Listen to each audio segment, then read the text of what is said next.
Good morning. We are back on the record in the matter of Commonwealth versus David Augustine, 20 CR 165. And if I could have the clerk call the roll. Number 77, Lori Jesse. 134, Gary Connor. Here. 154, Sean Monroe. Here. 184, Kim Critchlow. Here. 196, Gregory Popley. Here. 232, Todd Walls. Here. 235, Scott Havlin. Here. 240, Amber Jaggers Hancock. Here. 253, William Bledsoe Jr. Here. 262, Krista Ward. Here.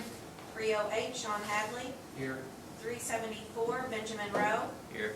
375, Susan Overton. Here. 396, James Harris. Here. All right, very good. Any matters we need to take up this morning? There. All right, then Mr. McLeod, if you will call your first witness. Yes, it's Beth Stucker. Beth Stucker.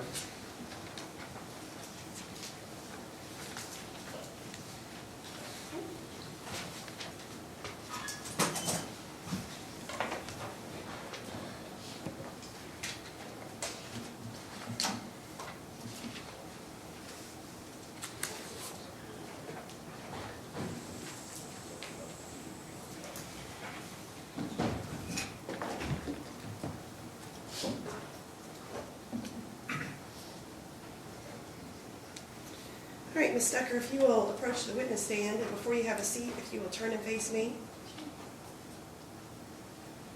If you would raise your right hand. Do you swear or affirm to tell the truth, the whole truth, and nothing but the truth? I do. All right, you may have a seat. Thank you. Ms. Stucker, can you introduce yourself to the jury? My name's Beth Stucker. And how do you know David? I knew David when he was a child. He was a childhood friend of my son's, Ty. Okay. And what was your impression of David during those visits? David was a sweet kid. Was there any ever trouble? I didn't have any trouble with David. David was at my house quite often. Did you ever allow your child to visit David's house? My child visited David's house twice. After that, I wouldn't allow my child to go there, but I would allow David to come to my house. Can you articulate? I had some concerns about the home that David was living in. I couldn't quite put my finger on it, but I didn't feel like my child was safe in that environment. Okay. Despite those concerns, you allowed David to continue to visit your home? Absolutely. He was welcomed at my home anytime.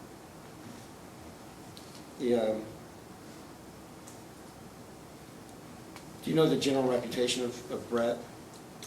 There were rumors. There were rumors that alcohol was an issue for him, anger. And anger? Yes, sir.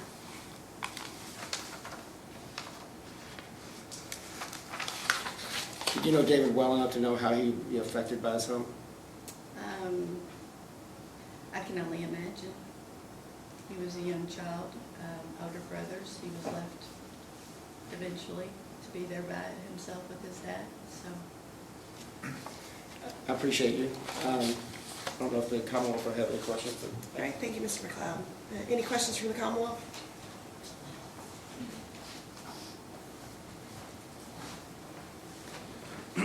Ms. Stucker,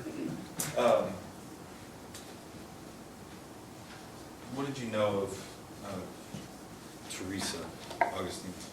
I met Teresa first when they moved in, and that's who I visited when I sent my child down. I took him down and visited the home and met Teresa. Teresa's had issues in our community as well that I'm aware of. Okay. Issues with alcohol? Alcohol, I'm not so much. I've heard, yes, there's rumors about alcohol with Teresa. Jobs. Okay. Did you, when you visited the house, did you notice there were a lot of guns around? I don't remember that first initial meeting. Okay, but it was your meeting with Teresa Augustine. The whole family was there. Okay. So when I brought my son, the whole family was there. They were in a family environment. And I know that they have guns, but you know, did I see a gun that day? That's been many years ago. I don't recall that. Okay. And you knew that Teresa Augustine had moved out of the house and wasn't living there? At some point, yes, I did know that. All right. No further questions? Any follow-up, Mr. McLeod? No, Judge. All right, thank you, Ms. Stucker. You may be excused. Thank you. All right, Mr. McLeod, if you call your next witness. It's J.P. Markham. What is that name again? J.P., it's John Paul Markham. Goes by J.P., I think.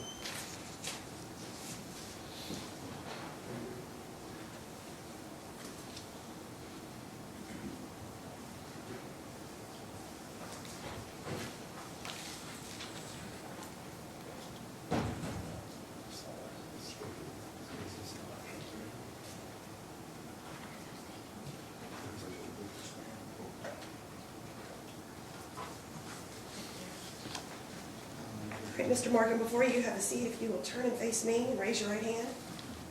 Do you swear or affirm the testimony you're about to give will be the truth, the whole truth, and nothing but the truth? Yes, ma'am. All right, you may have a seat. Mr. Markham, can you introduce yourself to the jury? I'm John Paul Markham. John Paul, how do you know David? We're best friends through high school, with each other all the time. Okay. Did you become knowledgeable of his home life? I had alcoholic parents myself. Just being around, I could tell that he had the same thing going on. So I never really asked any questions. He's kind of a private person, but I could tell that's what was going on in his house. Could you relate to him because of your own experiences? Sure, yes. Tell me some other things. David stayed at your house quite a bit. Yeah, he'd stay for weeks at a time if he could. As long as he could, he would stay until his parents said come home, but he'd stay for weeks at a time. And why is that? I'm not 100% sure, but it definitely seemed like he was scared to go home sometimes. Okay. Was he scared of someone? I assume his father. Okay. Yes. I would ask that you instruct the jury to disregard that statement. He assumes that speculation, and if he doesn't have any personal knowledge, then he's irrelevant. Yesterday I talked to him. I was like, David cried at my house. He's scared of his dad. So I don't know why he's people that stand next to Well, him. because he's sworn to tell the truth. Right. I will admonish them to disregard any statements about assumptions that they only. Okay. The court admonishes the jury to disregard any statements that are based on assumptions. We're looking for statements of knowledge. All right, go ahead, Mr. Coffin. Were there times that David would actually tear up and cry about going home? Yes. Objection, Your Honor, leaving. If you could ask that in a different direction, objection sustained. Did David ever get upset before he went home? Yes, after a phone call with his dad one time, he was scared to go home and he was crying because he had to go home. Okay. Had you been over to the Augustine's house before? Yes, sir. Did you witness anything? No, both of the parents' breath smelled like alcohol every time I went, and there were booze laying around everywhere. What else did you see? That David was tense around his dad. He was different than he was around me when he was around his dad. Did you see any guns around? First time I went over there, his dad showed me all the guns. He seemed kind of proud of them, but there's guns everywhere. Okay. Do you know what was the general reputation of the father and mother? Drunks.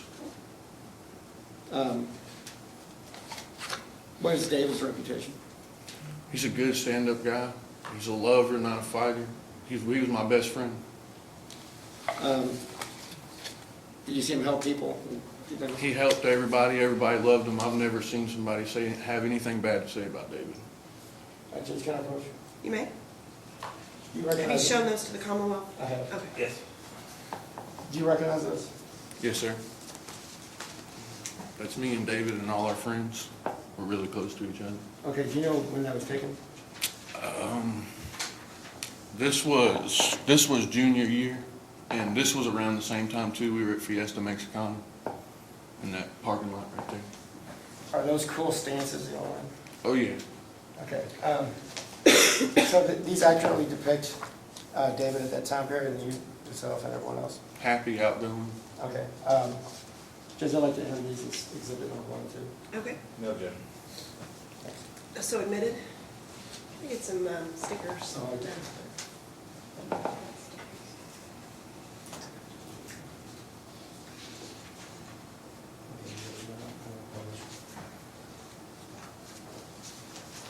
If you want to put those on the back.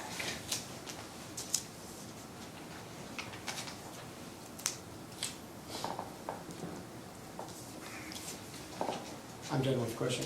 I appreciate you coming in today. There may be questions for you. Mr. McLeod, did you want to enter those into evidence? I did. Okay. I was going to publish them. Oh, okay, go ahead. All right, Mr. Fee? Thank you.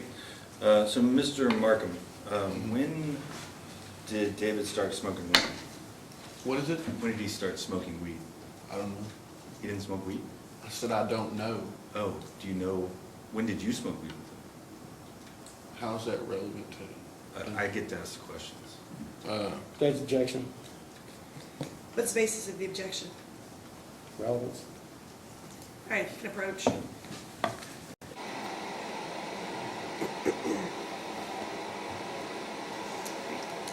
What is the argument? Well, you got a Fifth Amendment right. I mean, so I feel bad he's rolled in here with, yeah, but if he says within the year, then there's no statute on it yet. So Is he gonna take the fifth? Hmm? You want him to take the fifth on the stand? Yeah, when it comes to marijuana. Okay. I think if he has a marijuana conviction, then it is relevant. He's acting as though he doesn't know anything about marijuana. So I think he can't ask him when he started using marijuana based on his convictions. I don't think he denied it. They just said, I don't know when it started. I asked when he smoked with him. He asked when he smoked with him. He didn't answer the question. So I think he's allowed to ask the question. So I'm in a situation though where, I mean, I'll have to advise him to take the fifth. He's not not your your client. client. All right, well. Yeah, okay.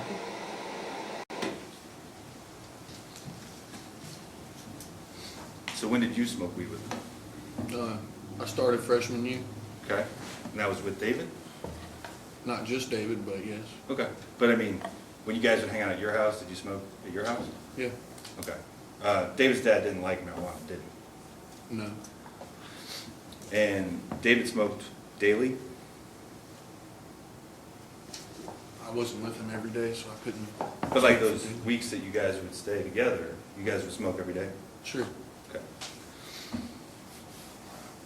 Was David's dad on him about getting a job? I don't know. You don't know? He never complained about that to you, the defendant? Mm-mm. Okay. But David wasn't allowed to smoke in front of his dad, was he? Smoke weed? No. Okay.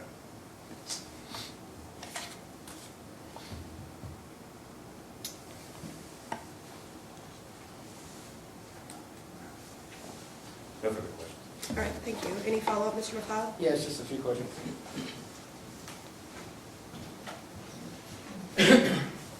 David was very quiet about his problems. Yes. Very private. Did you ever talk about the alcoholism or anything like that in his It home? wasn't a big subject we were talking about. Objection sustained. I don't know that that was addressed in the first direct examination of this witness. Right. Okay.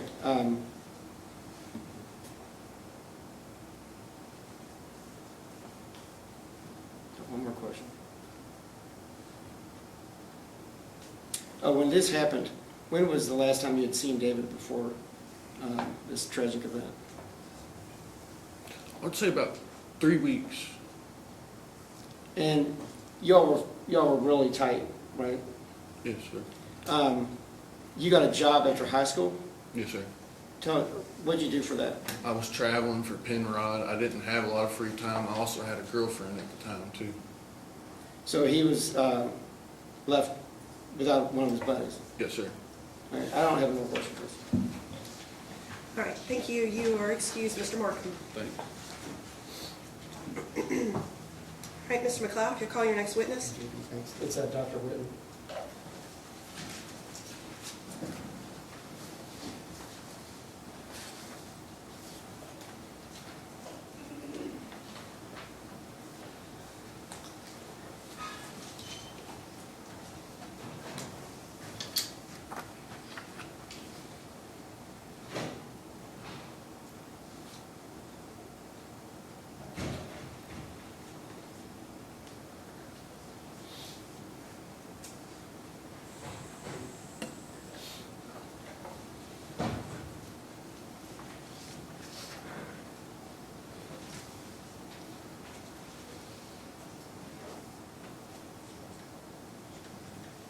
Good morning, Dr. Whitten. If you will approach the witness stand. Before you sit down, if you'll turn and face me. Raise your right hand. Do you swear or affirm the testimony you're about to give will be the truth, the whole truth, and nothing but the truth? Yes, Your All Honor. right, you may have a seat. Thank you.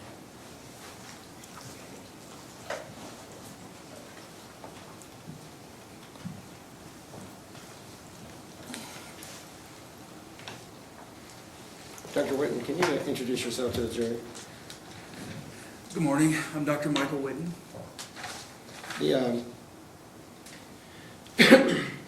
Can you go into your credentials a little bit?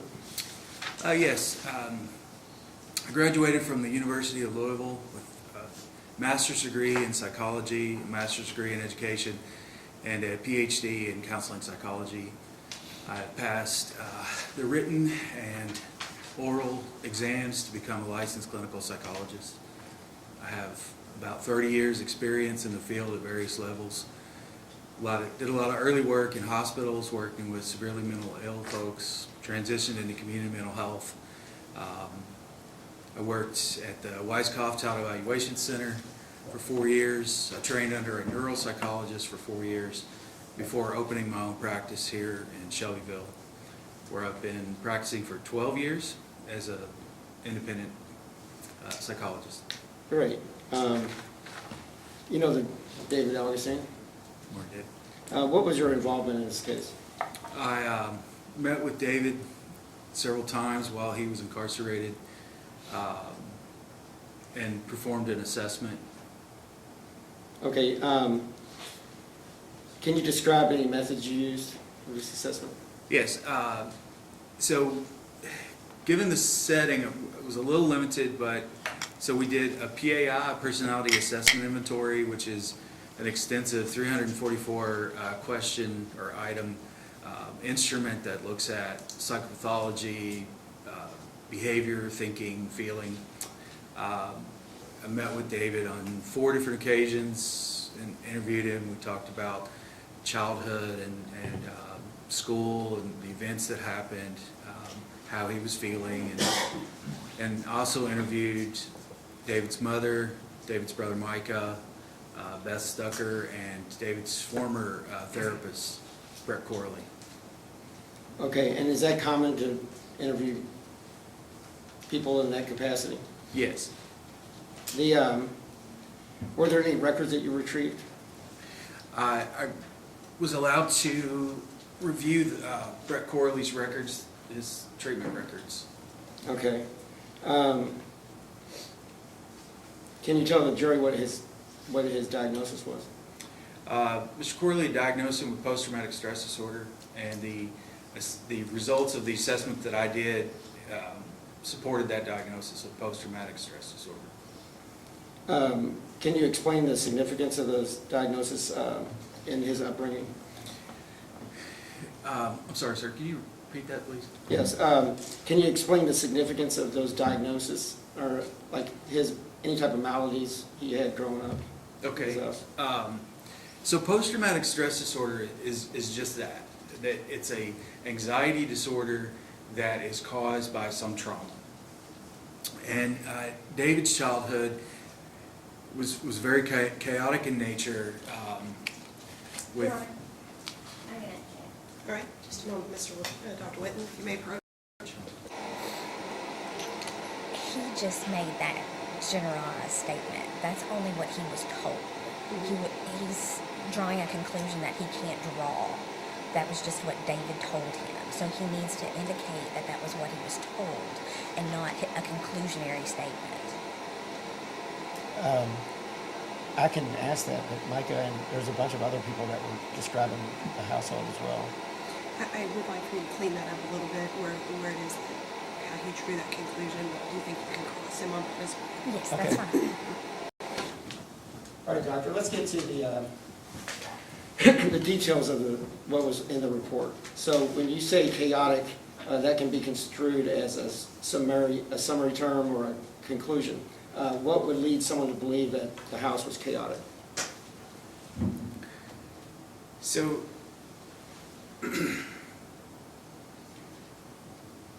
according to the information I have, David's father drank alcohol on a consistent basis, and that information comes from David's mother, who also talked to me about, she told me that she also drank in excess. Her expression was, "You can't beat them, join them."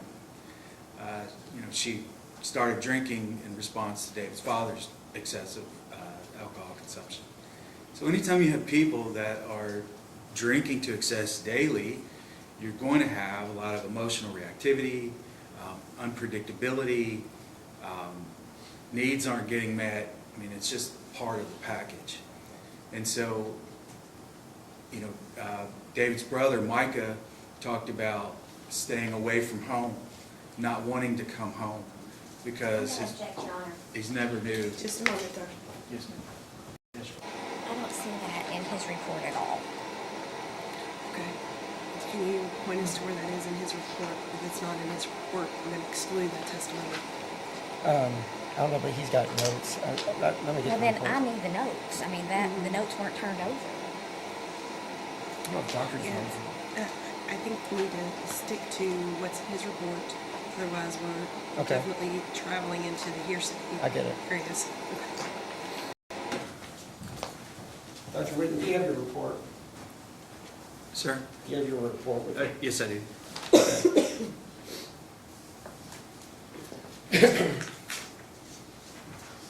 If we can confine your testimony to basically the facts and circumstances in the report, that would be ideal. Okay.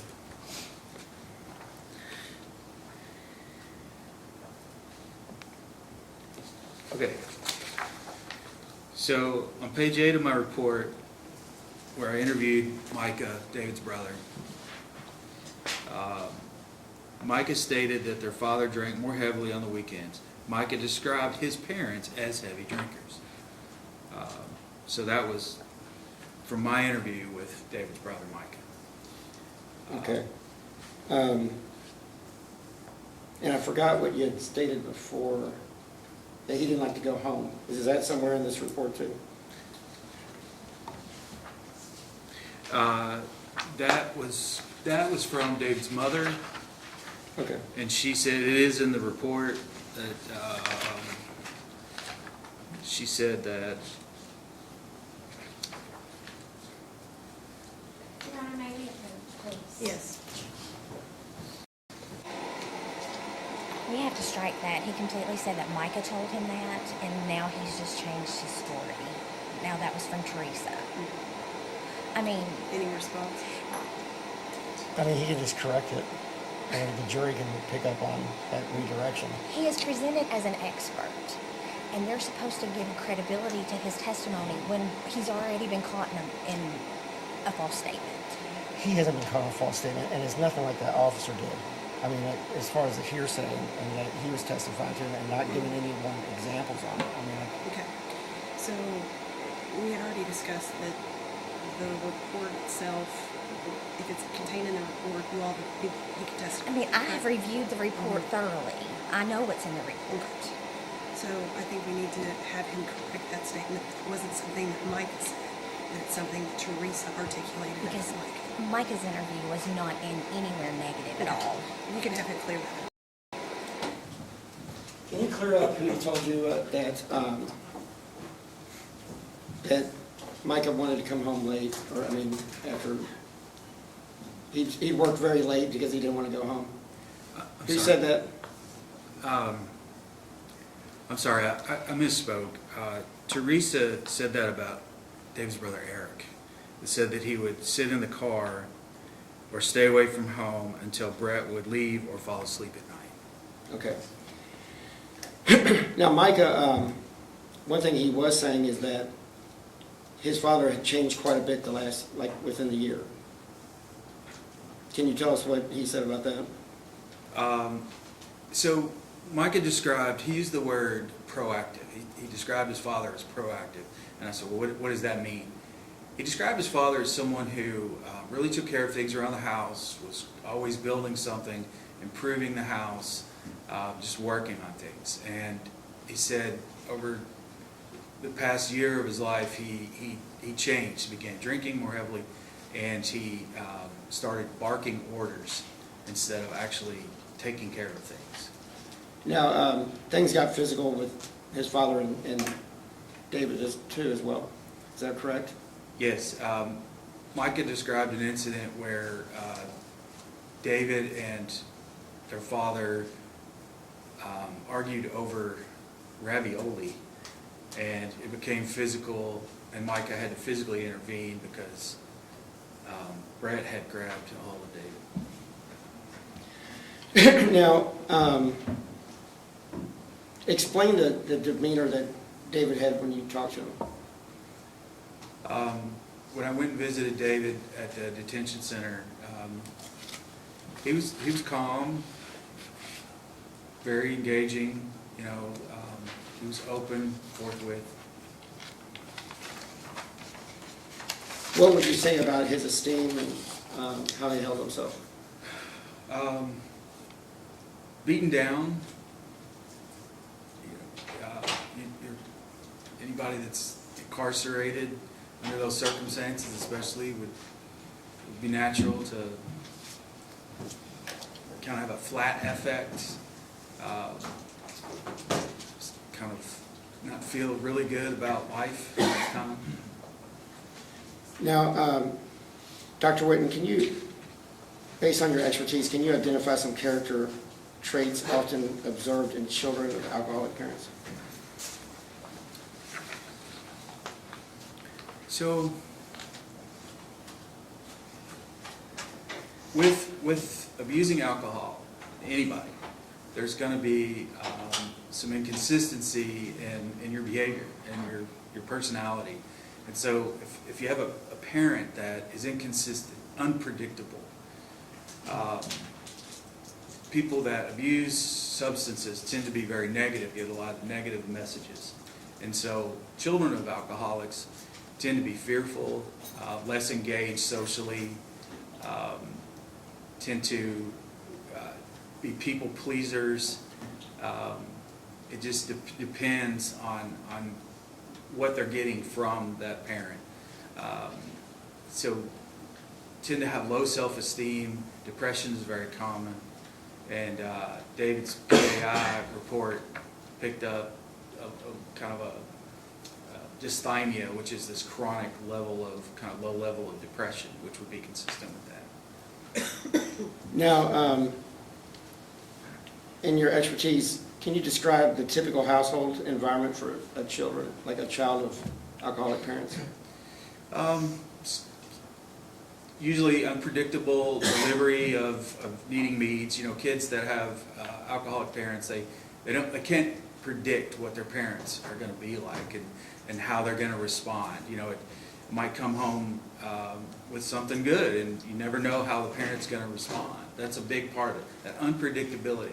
Because predictability, if I know how my parents are going to react, if I can count on them to be nurturing, if I can count on them to take care of me, then my brain gets wired to view the world as a positive, happy place. I feel good about myself. I feel good about others. If I don't have that predictability, if I'm being bombarded with aggression, irritability, negative comments, then my brain gets wired to view myself, the world, and other people as very negative. It's a scary place, and I'm constantly on guard looking for threats in the environment.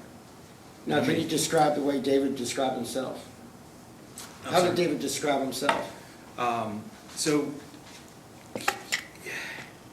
he used terms like, I was a bad kid, I'm the oddball, I am the odd one in the family, I was a terrible kid. And these are quotes from my interview with him. And the PAI, the Personality Assessment Inventory, that standardized instrument that I gave, you'll indulge me a second. This is, so David was elevated on this scale called negative impression management. It's actually a scale to determine whether people are answering honestly and consistently. And on this scale, it says he was elevated on this scale, and it says elevations in this range could also be indicative of a cry for help.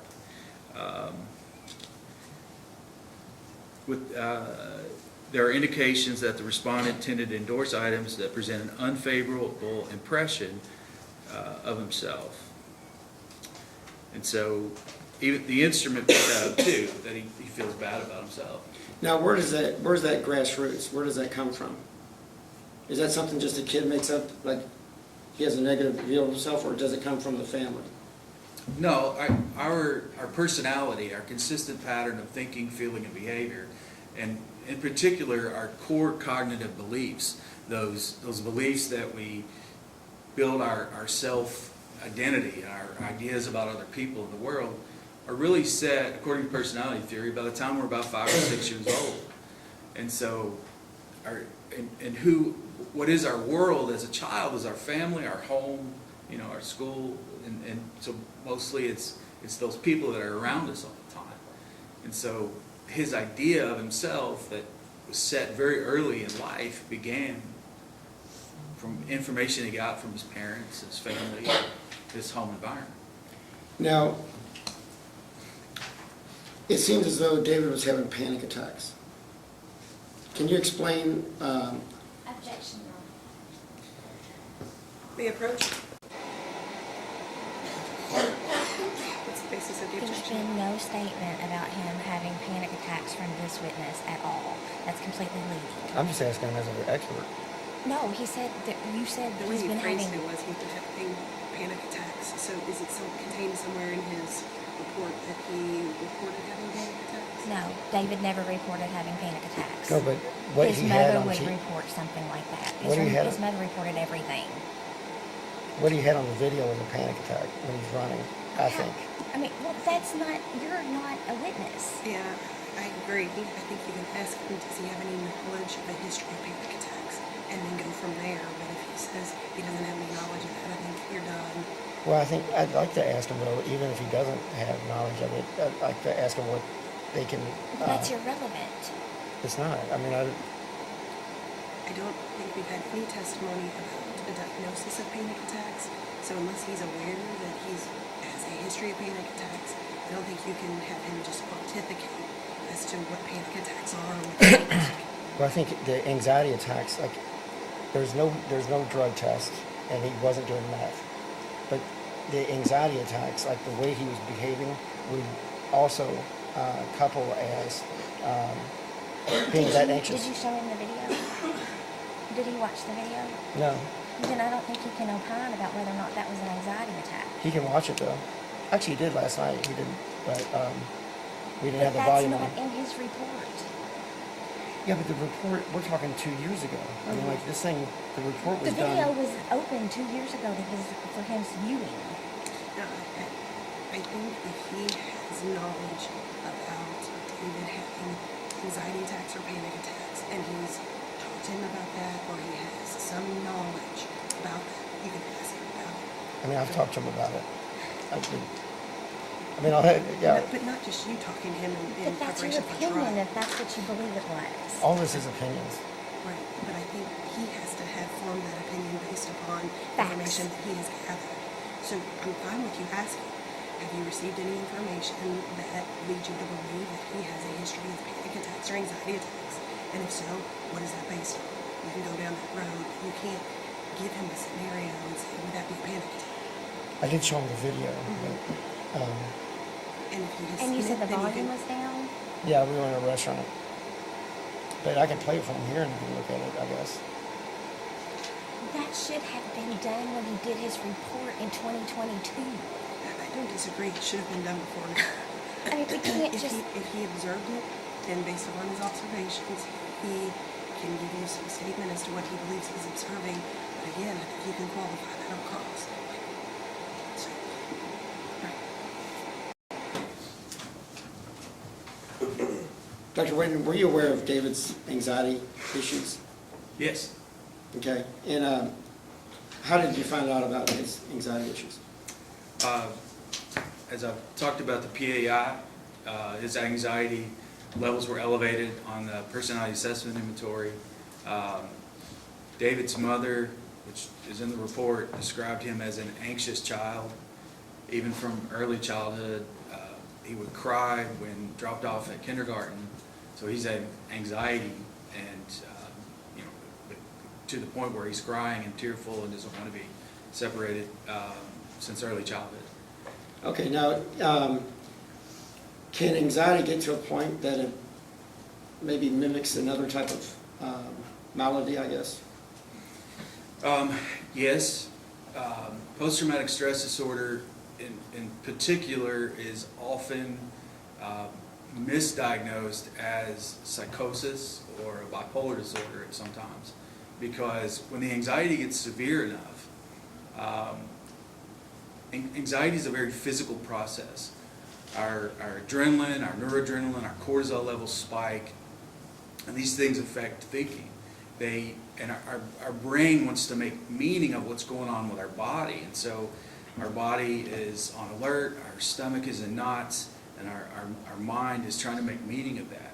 And so if anxiety gets severe enough, people can develop and have developed paranoid delusions, which a lot of irritability, thinking that people are out to get them or trying to hurt them. I mean, that's the nature of post-traumatic stress disorder, is always seeing a threat somewhere in the environment, seeing threats where maybe there aren't any threats. And so if our anxiety levels, our adrenaline, our noradrenaline, our cortisol levels stay elevated chronically all the time, then it can absolutely cause some very odd and bizarre thinking. Now, you're saying cortisone, is that the name? Cortisol. Cortisol? What does that do to the human? Cortisol, it does lots of things. It's adaptive in one sense, because if you think about early human beings on the savannah and the tigers coming, our cortisol levels spike. Cortisol helps us to focus in, gives us that tunnel vision. We're focusing in on the threat. It helps us to block out other things. It also triggers our body to dump sugar into our bloodstream to give us energy to fight or run. Unfortunately, if cortisol levels stay elevated, because we can't focus on other things, we're just focused on that threat, it starts to impair memory recall, it can impair attention, it can really alter the way we think. So if someone had trouble recalling specifics about an event, like Dave was having trouble in certain parts of the events that are happening, could that be explained by the adrenaline rush of the chemical you're explaining? Well, the cortisol, absolutely, and that's a big part of working with people that have post-traumatic stress disorders, because whenever we have trauma, memories become fragmented. They're stored in different places in the body, in the brain. And a big part of therapy is to make those memories congruent. It's just a moment. This is completely outside the scope of his report. This had nothing to do, there was nothing in his report about any of that. Any About, response? I don't know. Why is he relegated just to the report? I think as an expert, he can give an explanation as to how he comes to those conclusions. So, but there wasn't even a conclusion in this report about any of that. It wasn't even addressed about his memory. It's, in all reality, it's the study of David Augustine and the continued study of David Augustine. I mean, it's over a time period he's visiting and he's dealing with him. I mean, these are just normal human things that anyone would have. And maybe they don't rise to the level of putting it in the report. I mean, I don't know. I know, why but this- if this were a police officer and it wasn't in the report, then he wouldn't be able to talk about it. With him being presented as an expert, I will allow him to go down this path a little bit, to an explanation as to how humans process stress. I do think it's relevant. We'll let you go down that path. But if we start veering too far away from is it relevant to this particular case, I think her objection, if she makes it, will likely be. Well, the police officers, the detectives, as experts, they talk about what trafficking and what they're not Sure, and restrained by anything. And I'm allowing you to go down this path because I do think you qualify him as an expert. So I think he can explain, at least with regard to this particular diagnosis. He said he has PTSD, so I think he can explain how PTSD would affect an individual, even if it's not specific in his report. Okay. Now let's talk about things that add to the stress level as well. Is it a stressor just living in a house of alcoholic parents? Technically, the technical term for that is complex trauma. Anytime you have this ongoing level of chaos or stress or unpredictability, the potential for threat, potential for violence, that is complex trauma. It is complex. Yes. So if you can't predict the behavior of someone and you're living in that household, it creates a constant level of stress? Yes. Okay. So would that lead to, like, someone drops a book and you're like, you jar yourself because it's, you're just always on edge? A startle response could be associated with, yes. What's that called? Startle response, exaggerated startle response. Startle? Startle, like oh, of a startle. Oh, startle, okay. Exaggerated startle response. Now, exposure to alcoholism in the home, how does that influence of it? The emotional regulation and coping mechanism that kids have? So it's not just the alcoholism. It's the emotional reactivity, the anger, the outbursts, the never know if you're going to get the slap in the back of the head that really causes the emotional dysregulation. And I just talked about when we're under constant threat, our adrenaline levels, our noradrenaline levels, our cortisol levels are constantly elevated. Our HPA axis is we're constantly ready to fight or run. And so we're going to be more emotionally reactive. We're either going to, if something happens, it could be a threat, maybe not, but we're either going to run or fight. Now, none of these things are bright line rules, and there's always exceptions, but children of alcoholic parents, do they mature late as far as like doing more mature things? Can be. I mean, so how do we mature? We go through things. We have role models. We have coaches. We have people come alongside us to help us get through the hurdles, the hassles of life, and we live through it, and we grow. And like, okay, we develop strategies, and okay, I can do this. We develop the sense of capacity. I can do this. I can take care of this. I can take care of myself. And so if I'm constantly in survival mode, and and David has the propensity to be passive and flee and hide, avoid, escape. And so I'm not going to work through those things in life. I'm just going to be avoiding them. And so I haven't really thought about that, but yeah, it could slow one's development in terms of maturation.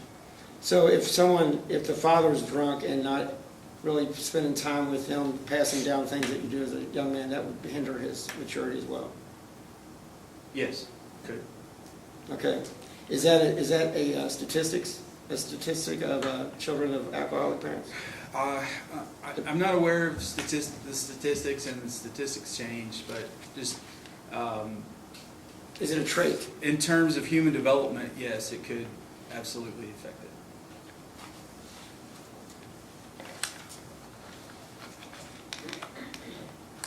Now, the people you interviewed and the things that you've memorialized, how did growing up in that household affect his psychological and emotional development? David's, how did growing up in that household affect his psychological and emotional development? Just from early age, we see evidence of anxiety to the point of emotional outbursts in terms of crying. Definitely the negative messages, you know, the arguing with his father, get a job, why aren't you doing more with your life? You know, these kinds of messages that David reported would impact how he thinks about himself and see the world as more of just an uncaring place. So, you know, in terms of like hierarchy of needs, you know, what's the top need is survival, safety, and so we're going to put that at the top. We're not going to focus so much on going to college and getting a girlfriend and maintaining a job. I'm just trying to be safe and avoid getting hurt, and so definitely, you know, slow that process down. Does poor decision making, is that a trait of children as well? And there's exceptions. I know there's exceptions to everything. I might use the word kind of impulsivity in terms of, because I'm reacting to things emotionally, intensely. Everything becomes way more serious, way more threatening than, you know, a child that grew up in a nurturing, calm household.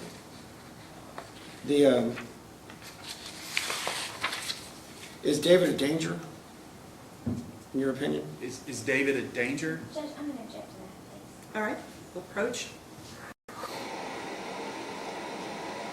I mean, I don't think that is something that even an expert can opine on.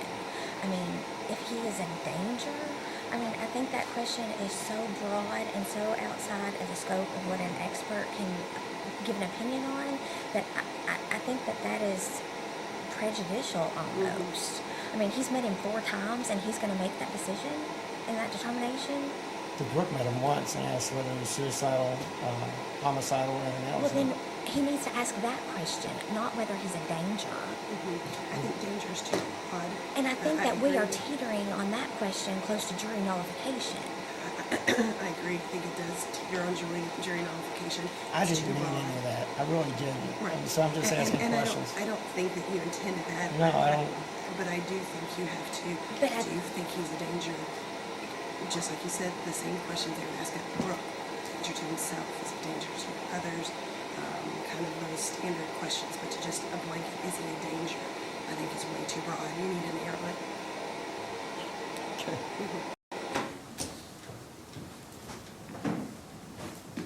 Did David show any signs of being a danger to himself or others? No, and the best predictor of future behavior is past behavior. You know, you look at what's gone on in the past, and you can have some idea of what might happen in the future. And so what we have here is a kid that he ran from a fight at school. You know, he was hiding out in his room as much as he can. His mother just used the word pacifist to describe him. And so we have this fearful kid that runs from trouble, avoids conflict, hides in his room. So based on 18 years of hiding and running, I would say there's a lower probability that he's a danger to anybody. Okay.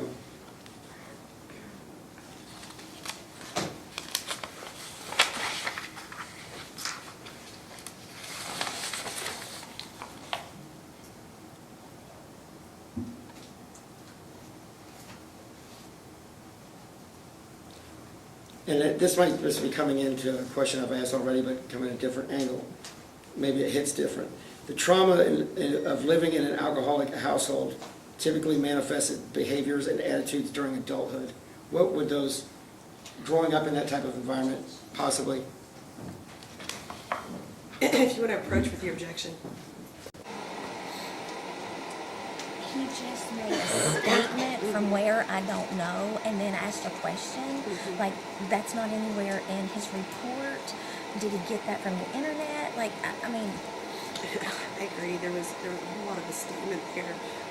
I was trying to like paraphrase the paragraph. I can just read the question. But there's no question. I What is mean, it? What is the question you're trying to ask?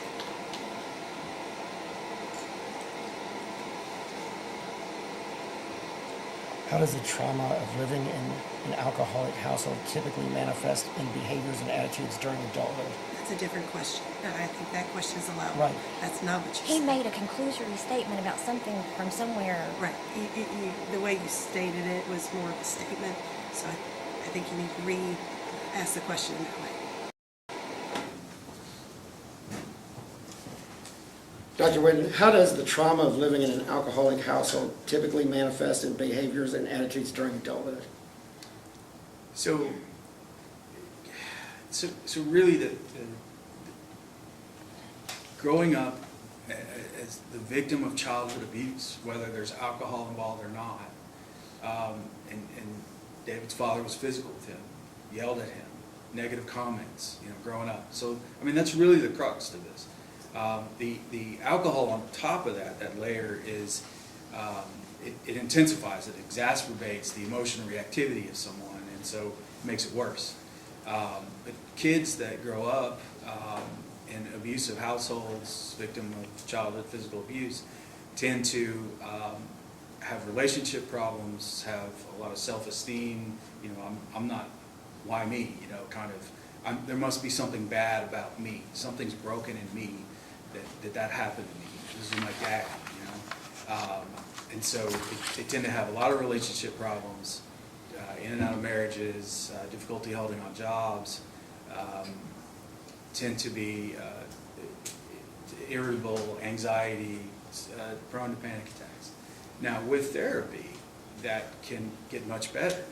There are good therapies, intensive outpatient therapy, can literally rewire the brain to change how the memories affect you and to understand that you're not under threat all the time and bring down the physiology.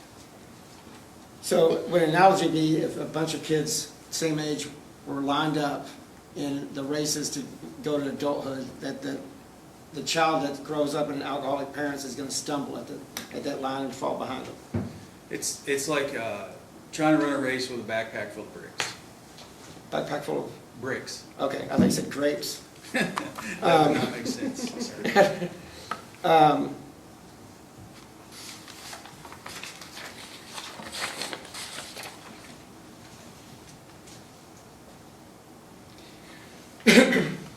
A child that's growing up in this household and he's witnessing domestic violence. Tell me how that could affect a child growing up into adulthood. Just similar, witnessing domestic violence.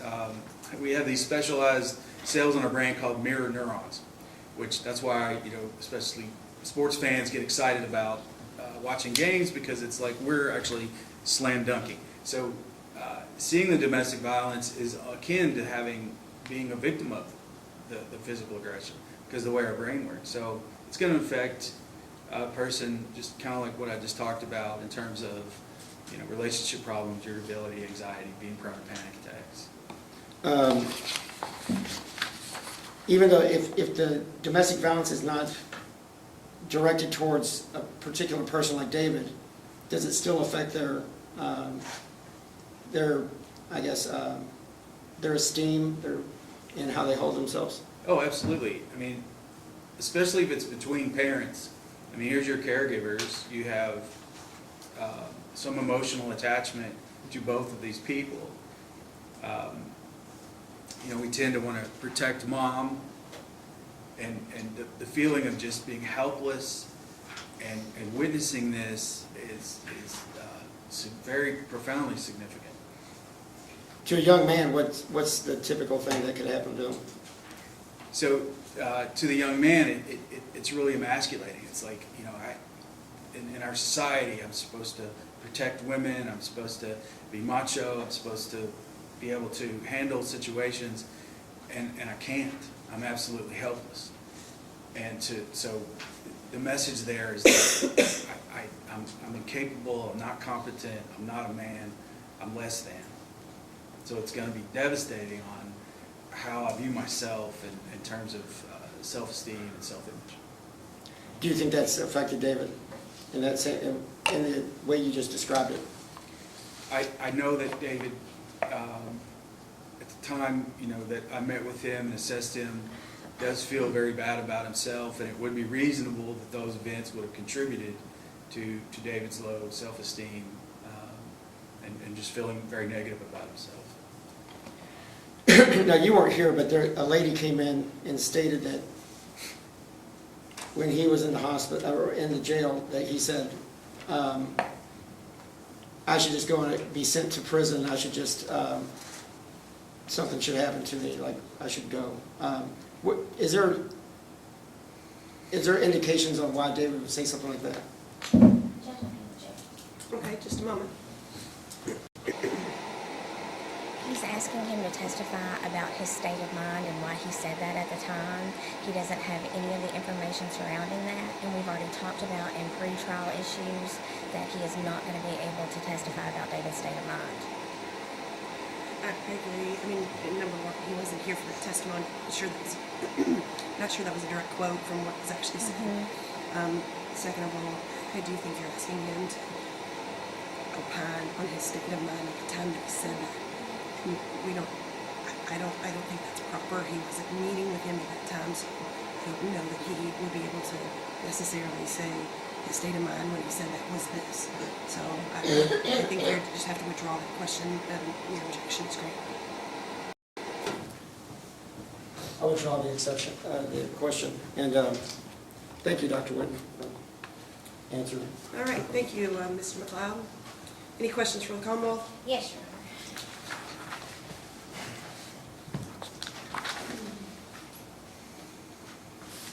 Good morning, Dr. Whitten. My name is Tiffany Gazzanero. I don't think we've met. Good morning. You are here today for the defendant. Are you paid to be here today?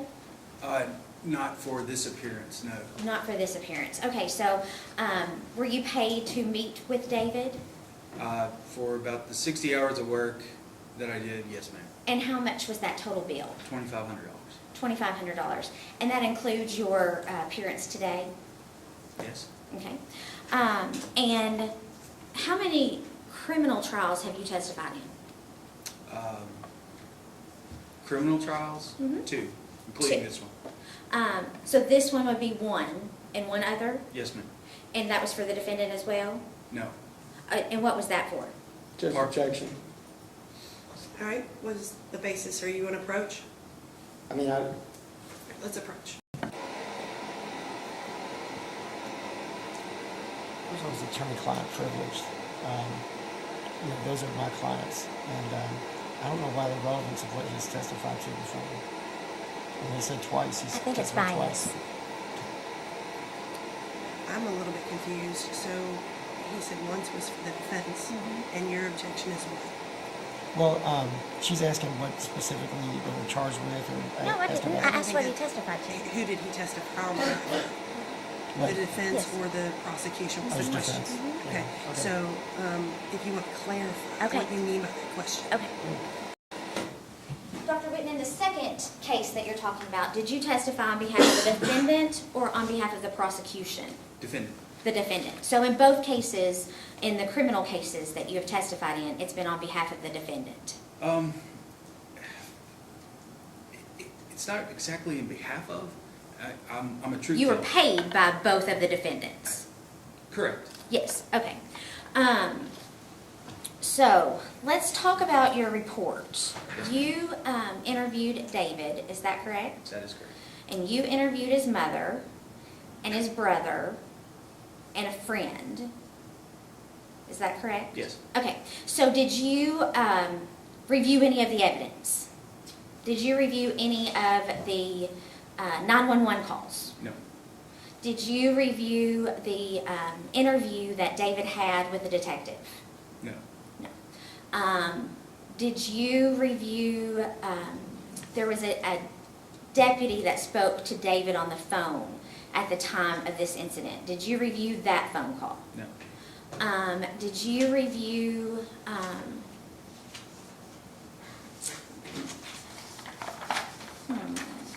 did you review any of the pictures? Yes. And which pictures did you review? I saw the pictures of the weapons in the home. And that's all? Yes. So you didn't see the actual crime that took place? No. Okay. So any information that you received about what happened that day would have come from David? And the other people that I interviewed. Well, but it was just David and his dad at the house. Yes. So those two are the only ones with personal knowledge of what happened. Is that fair? Yes. Okay, so David, when he was talking to you, did he tell you that he, I think you were talking about in your direct examination that he would stay to his room. Did he tell you that that morning he came out of his room and confronted his father? He told me that he came out of the room to use the restroom and he engaged his father in conversation and that the conversation was actually going well. And then his father started yelling at him about getting a job, and then the conversation turned confrontational. Okay, so he didn't tell you anything about his father, about him coming out and confronting his father about drugging him? David had talked to me about worries that his father had actually poisoned him, and he said that he wanted to talk to his father about his health issues, was the term that David used.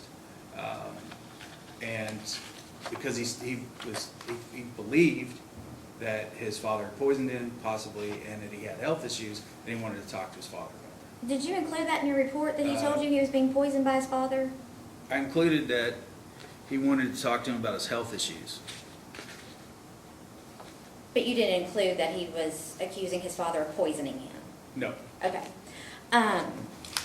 Now, did he then tell you that he punched his father 3 times? No. That he initially started the fight? No, he did not tell me that. He didn't tell you that. And you didn't review his interview with the detective to find out what he said happened? I did not. Okay. Did he tell you about shooting his finger off? He told me there was, he was fleeing from his father. It led to his father's bedroom. He was, fell to the ground. His hand touched a gun. He had the gun in his hand and shot off a little part of his pinky.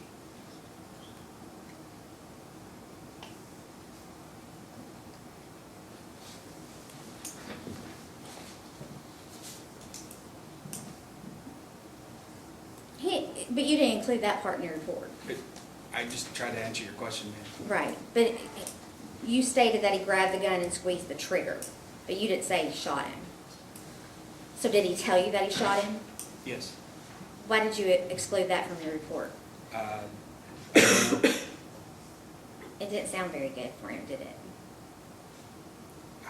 Okay. So then,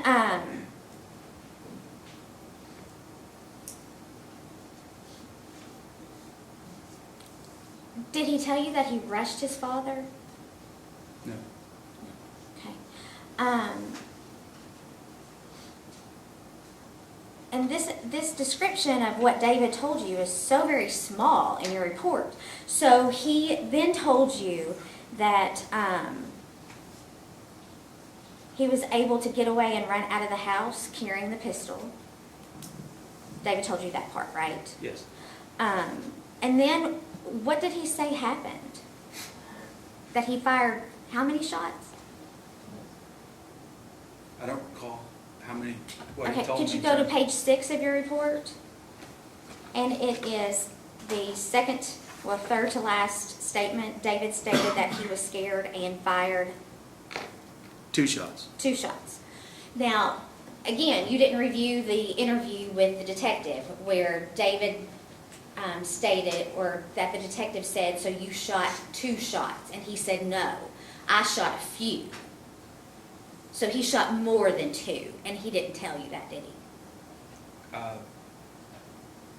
At the time, he told me to.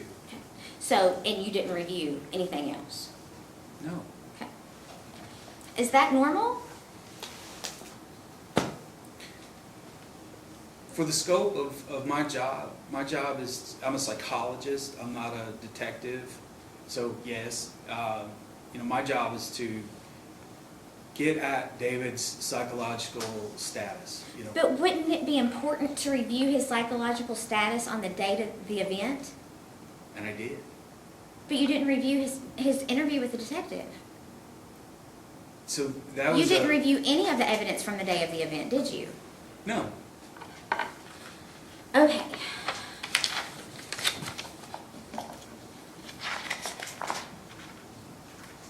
Now, there is nothing in your report about David telling you about the pursuit that occurred. Did he talk to you about the fact that he was driving through Shelbyville at 75 miles per hour, fleeing from the police? He told me that he was afraid the police were going to shoot him, so he left. He went in, got the key, and left the scene. And that was at the scene. So he didn't tell you about anything that happened after that? No. And going back to what happened at the scene, did he tell you about going in the house, changing clothes? Did he tell you about that? No. Did he tell you about digging in his father's underwear drawer to find the keys? No. He did tell me he went and got the keys. Did he tell you about shooting a gun inside the house after his father was laying there dead and shooting a window out? Did he tell you about that part? No. But he thought the police were going to kill him. Yes. Now, so when he left the house, what did he tell you he did? He drove away because he was afraid the police were going to come and shoot him. Okay, so did he tell you that he called 911 about 5-6 times? I don't remember. Okay, so did he tell you that when 911 offered to have a deputy come to him that he hung up on them? No. Did he tell you that when he talked to Deputy Ware, that Deputy Ware said, "We need to work this out together, bud," as nice and as cordial as he could be? And when he offered to meet him, he hung up on him. Did he tell you that part? No. Did he tell you about when the police did encounter him on the street, that they conducted a traffic stop, and when they got out to get him on the ground, he fled? No, he was afraid they were going to shoot him. I know, but he didn't tell you that part, did he?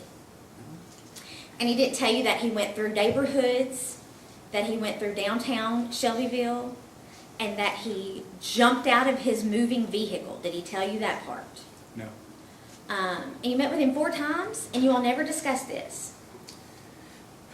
I focused more on his state of being, his childhood, what his relationships were like.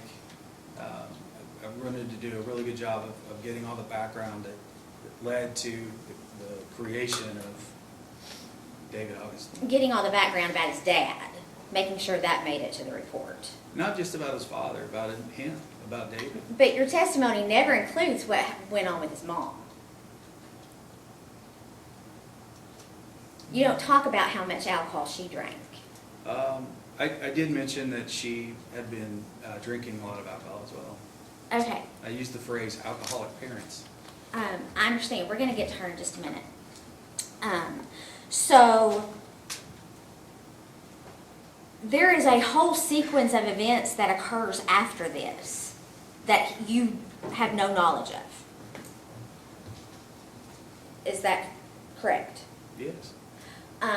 Did he tell you that when he was finally, that he tried to get in another woman's vehicle, or a person's vehicle, when he fled on foot out of his moving car? Did he tell you about that part? No. Did he tell you that he wouldn't comply with the trooper's commands to put his hands behind his back? Did he tell you that part? No. Did he tell you about, during the interview, that once the detective told him that he was going to take pictures of him, that he attempted to flee out of that room as well? No. Don't Sounds you like think he these things probably were- had a panic attack. Don't you think these things were important? Like I said, the focus of my report, the focus of my job was to understand David's personality in terms of where he was, in terms of anxiety, to make a diagnosis, to Or to understand. humanize him? Or to understand. That is not correct. That is not That, correct. okay, we'll get to that in a minute too. So, I did the work of a psychologist, mhm. not a detective. I didn't ask for you, I just asked for you to review everything that happened, and you didn't do that.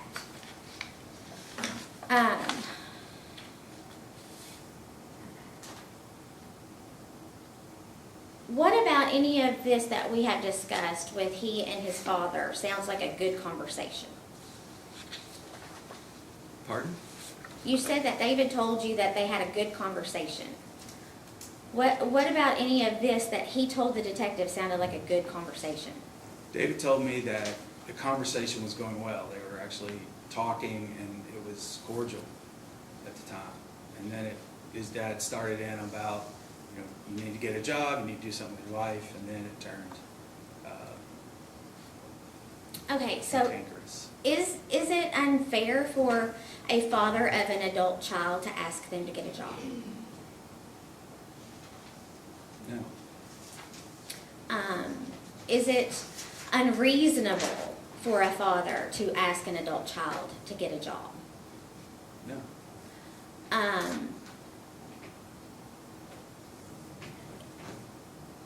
Would that be a level of frustration that whether or not this parent drank alcohol would be something to make them upset? I'm sorry, I didn't quite understand. I want to answer the With- question I didn't understand. And I didn't ask it very well. Would whether or not a parent drank alcohol play any role in the fact that an adult child wasn't working and they would be upset? It would play a role in how they asked and how that was presented and how they came at the child, yes. Were you told anything about Brett's working every day? That he was a hard worker? I was told that he worked at Toyota. And that I believe Micah was the one who indicated that he was focused on supporting the family. Yeah, that was a common theme.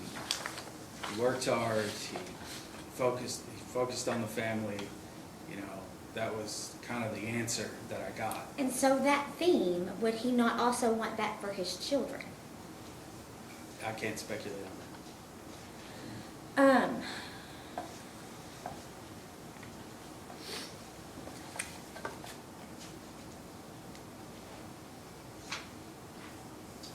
Okay, in talking about Micah's interview, you rushed over this quickly and didn't give details, but there are details in this report about the ravioli.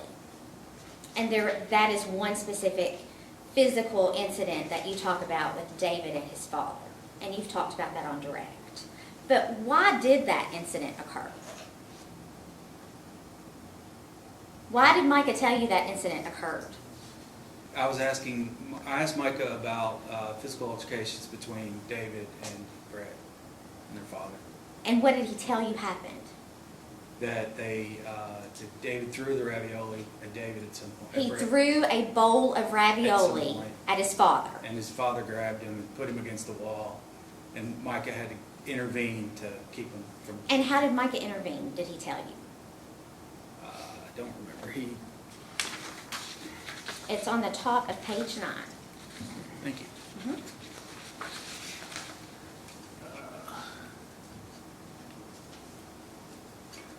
Micah The bottom of page 8 to the top of page 9. putting his hands on his father's shoulder. So he didn't have to grab his Micah dad. then intervened by putting his hands on his father's shoulder. So it doesn't sound like it was some horrible fight between the three of them. He just put his hand on his shoulder like, stop. Well, that's one interpretation, but actually it says he put his hands on his shoulder. It says hand. Hands. All right. So, I don't know. I wasn't there. put his hand on his shoulder and intervene. Mike also talked about having to intervene other times as well. Other times or just one other time? There was one other time that's mentioned in the report, yes. And I'm not sure that's in fact the case. What other time was that? I'm sorry. I apologize, I may have misspoke.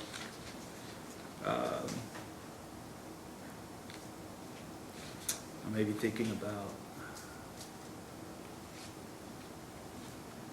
something the mother.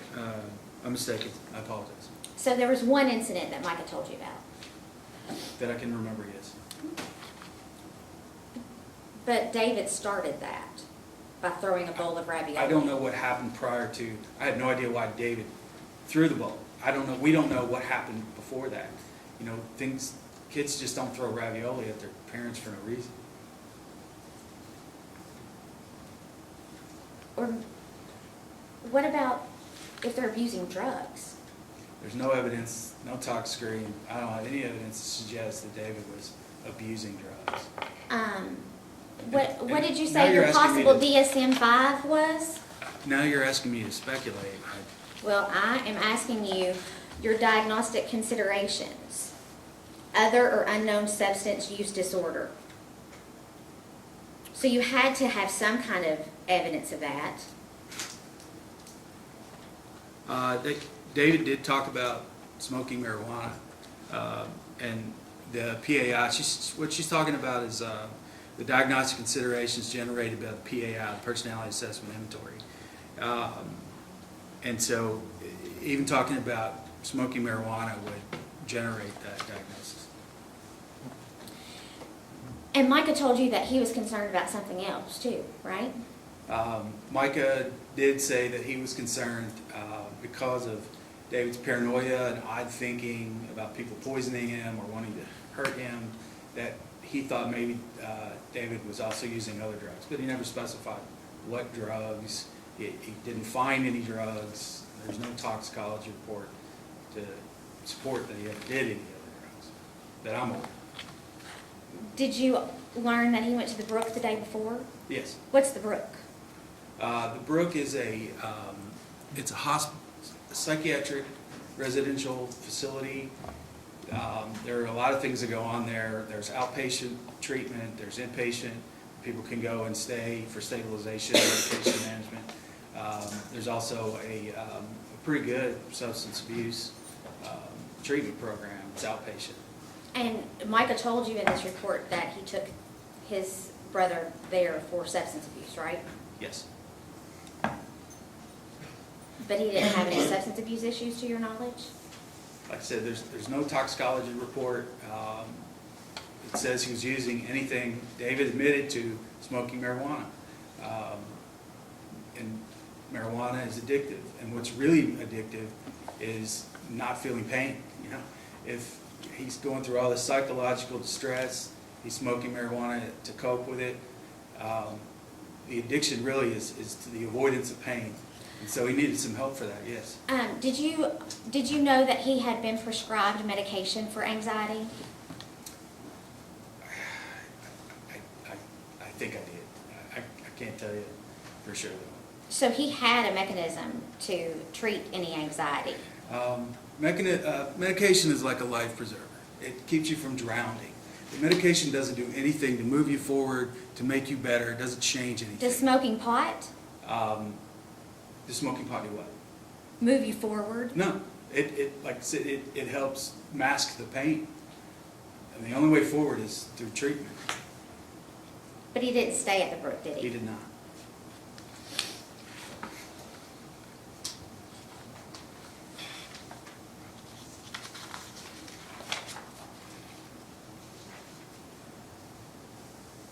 Okay, I think one of your statements on direct was that David was raised in a chaotic home environment.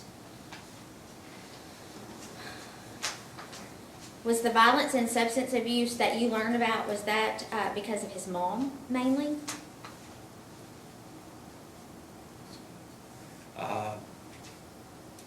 Yes. And Not because of his dad?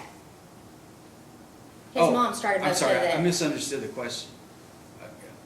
believe could you please, I really want to answer your question. Was the violence and substance abuse you described because of his mother? Are you asking me if the mother was the violent one? I'm asking you if violence and substance abuse was because of the mother. I know that his father was aggressive. Was his mother not aggressive? I don't know. How do you know his father was aggressive then? Because his mother told me. His mother told you. His mother told me. David told me. Micah didn't tell you that, though, did he? Well, he did. He mentioned Eric. Let me see here. I apologize for the delay.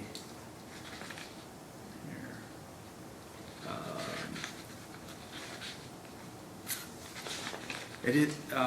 David's therapist, Brent Corley, also diagnosed him with post-traumatic stress disorder. And why did he diagnose him with that?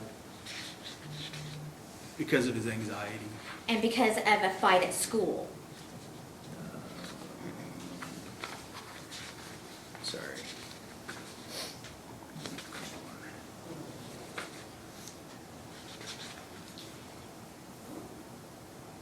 Okay.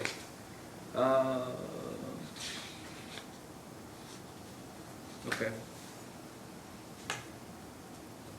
Do you agree with Brett Corley diagnosing him with PTSD because of a fight at school?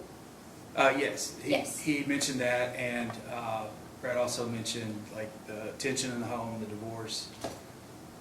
But the basis of his diagnosis in his records was because of a fight at school.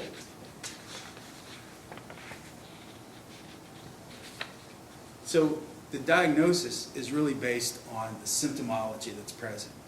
The sleep disturbance, the anxiety, the paranoia. And when did those symptoms start for David? Oh, those symptoms started early in childhood. And so Corley said, okay, here's the event. He missed the event. He got the diagnosis right because of the symptoms matched up. But the event he got wrong. And you believe that based on your 4 encounters with David after murdering his father? I believe that after talking with Brett Corley, he was unaware of the domestic violence and the abuse. Because it didn't happen from his dad. He was unaware of it because it didn't happen. How are you aware of it? David didn't tell you that. His mother told you that.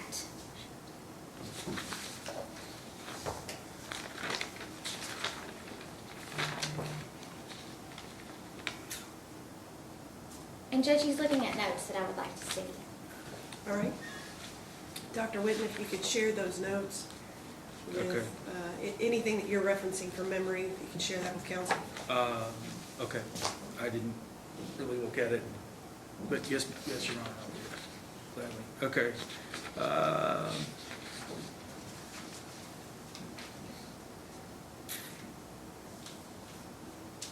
right. Huh. So, David's mother told me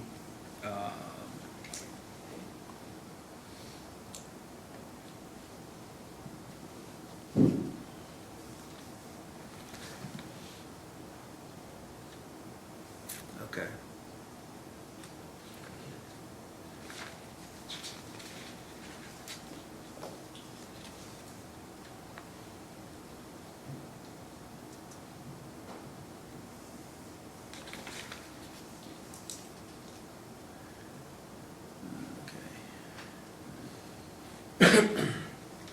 So, His PTSD diagnosis was based on the incident at school. Based on the symptoms that he showed after the incident at school. David showed evidence of anxiety way in early childhood. I mean, And how do you know that? His mother talked about how anxious he was, about how tearful he was. So And is every child that cries going to kindergarten an anxious child and diagnosed with anxiety? that is a symptom of anxiety. David's mother also talked about how his behavior changed. So David's mother painted this picture of a relationship between David and his father in middle school. She said David was the man, were the words she used.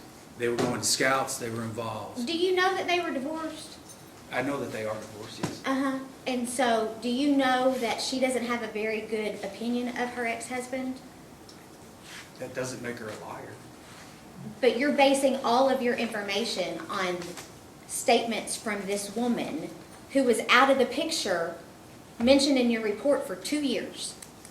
Basing my diagnosis on reports from these interviews and also from the personality assessment inventory. I mean, the But PAI your- diagnosed him with PTSD. Your interview with the mother indicated that from the time period she went into substance abuse treatment, she left the home in 2018 is what you indicated in your report. She left the home, went to substance abuse treatment for 6 months, and then moved into an apartment. And until the time of this offense, she had she had infrequent contact with Yes. David. That is correct. And so you're basing all of this information on her reporting. She's reporting about his childhood before she moved out. And what did she report about that? Did she tell you about her calling him names? No. Who told you about that? I believe Mr. Corley. Or, Did David tell you about that? Did David tell you that his mother often barged into his room and Yes. called him terrible thing? yes.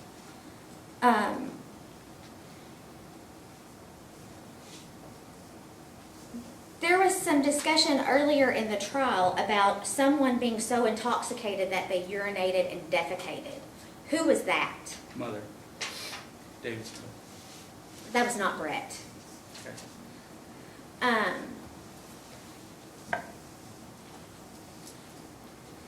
Why did David's relationship with his mother start to decline? What did he tell you? She started drinking heavily. And did he tell you that his dad stopped participating in Boy Scouts or other things with him? His mother told me that. David didn't tell you that. I don't remember. So, I mean, it sounds like you remember everything Mom told you.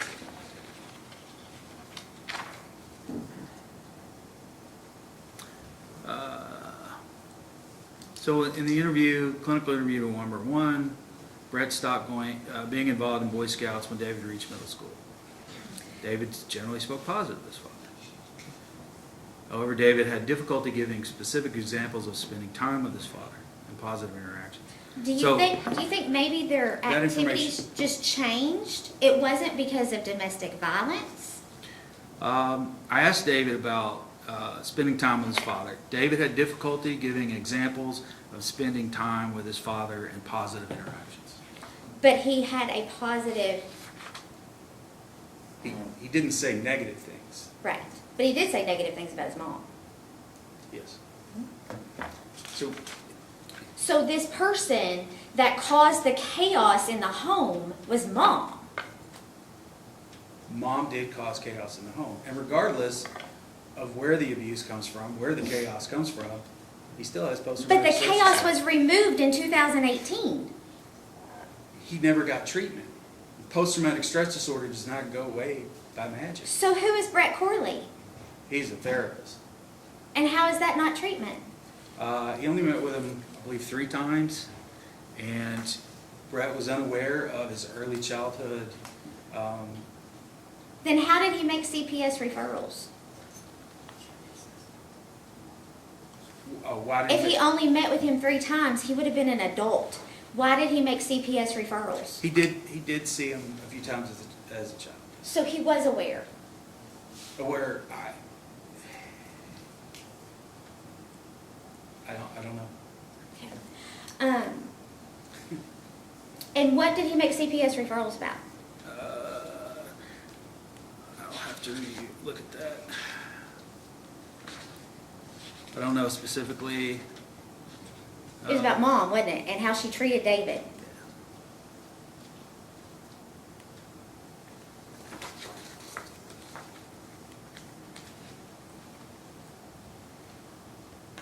Is that Yes. right? Yes.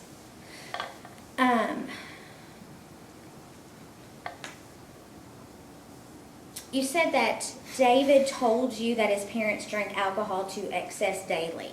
Do you know if Brett continuously held a job? My understanding is that he did. What about Teresa? I don't know.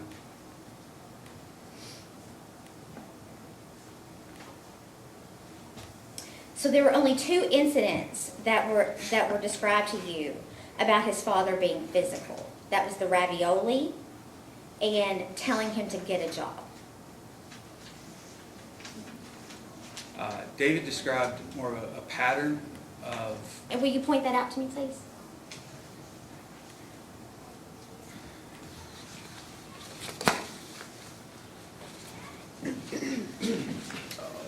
mercy.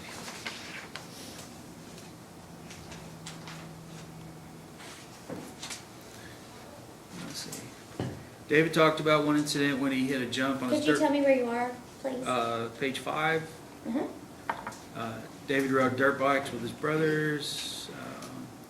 Micah was coming the opposite direction, stated that his father became angry, picked Micah up, and threw him to the ground.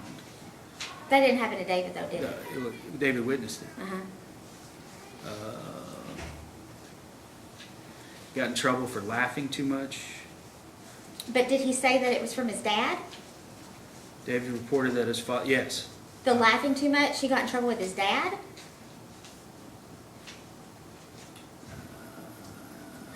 David said, I didn't specify that. You're correct. Let's see,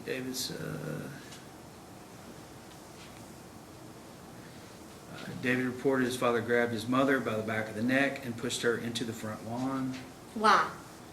She threw his belongings on the lawn, but he put his hands on her and pushed her to the ground. But that was also another reaction that he had to someone else doing something to him, right? That was another I'm sorry, I want to answer the question. I didn't quite understand. Well, he didn't just put his hands on her. If that's in fact what happened, So- she agitated and provoked him to that point. So she threw his clothes out on the lawn, and he put his hands on her on the back of the deck and pushed her to the lawn. So if I told you that she filed an emergency protective order about that and it was denied, how would you feel about I that? have no knowledge of that. Well, if I'm telling you that's the case, then it wasn't what appeared to be a domestic violence incident to the court.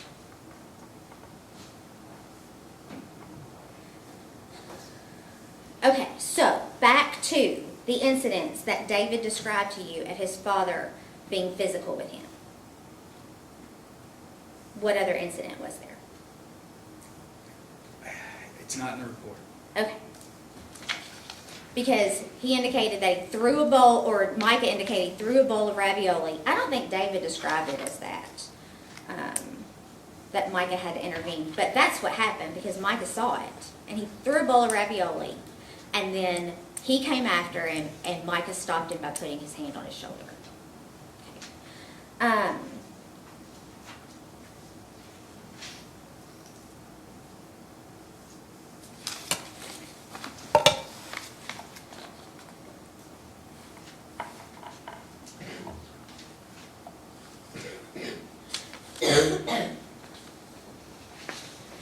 Is it possible that a lot of the information that was told to you by David, he left a lot of things out, that his father wasn't an alcoholic? Is that possible?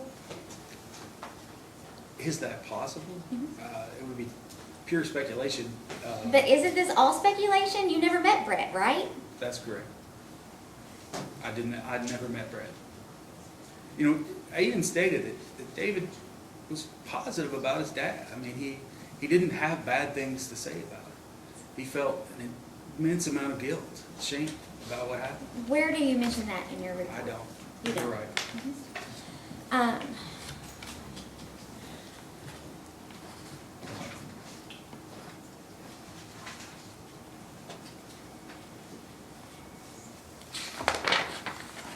Okay, so the PAI, and can you tell us again what that stands for? Personality Assessment Inventory. And so this test allows you to do what? So the PAI was developed over 10 years. It's research-based method of assessing personality, thinking, feeling, and behaving. Consistent pattern of thinking, feeling, and behaving. Okay, and There's so 300 that PAI is all self-report. Yes, and it's run through a computer program that uses algorithms.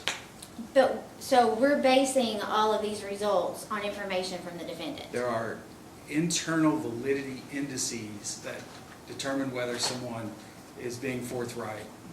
They're Okay. And valid and reliable. there were some validity issues in this, correct? No, not exactly. The negative perception index was slightly elevated.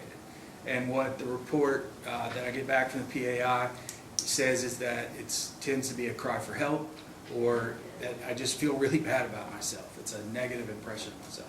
The positive impression management index was not elevated. So he wasn't trying to make himself look good, in other words. Can you point that out to me where you discuss that in your report? Yes, absolutely. On page 10.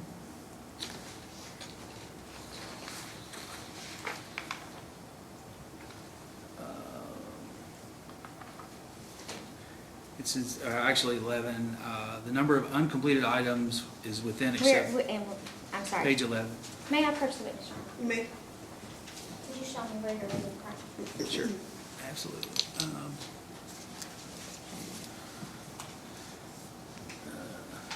Right there. That's the first thing I said. Okay. There were elevated scores, though, on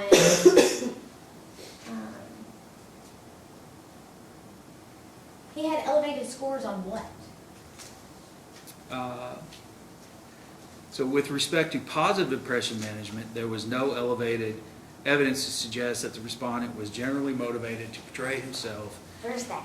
as being relatively free of common shortcomings or minor faults. Okay, well, let's go back to this first paragraph on page 11. It says the respondents elevated scores on these scales.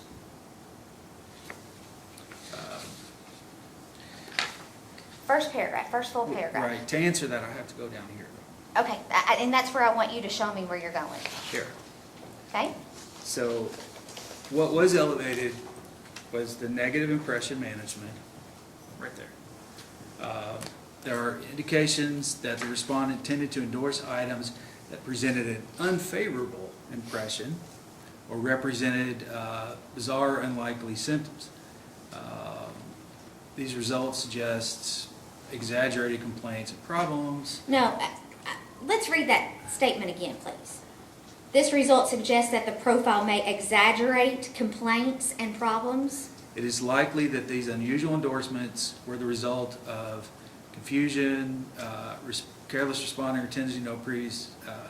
Elevation in this range could also indicate a cry for help or an extremely negative evaluation of oneself and one's life. And you did this at the time that he was incarcerated. Correct. Is it fair to say that most people incarcerated have a negative feeling about themselves? I don't know.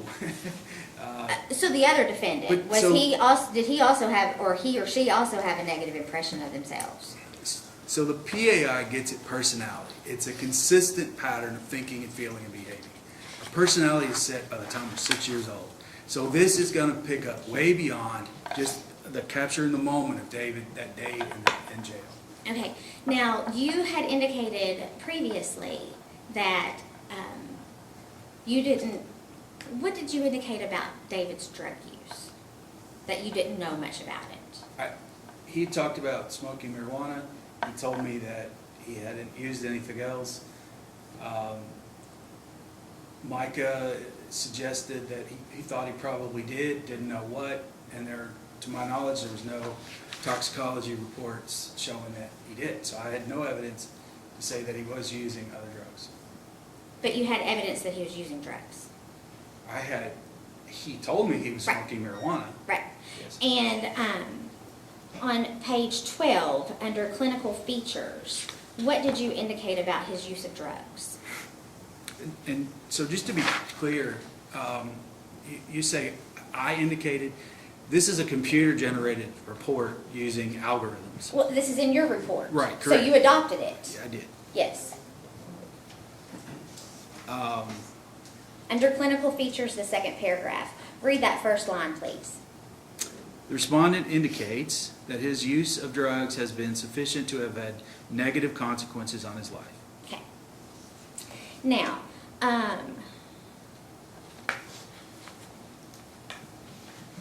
you talked about, at some point, the fight or flight mentality. And when someone has that, do they flee until they're safe?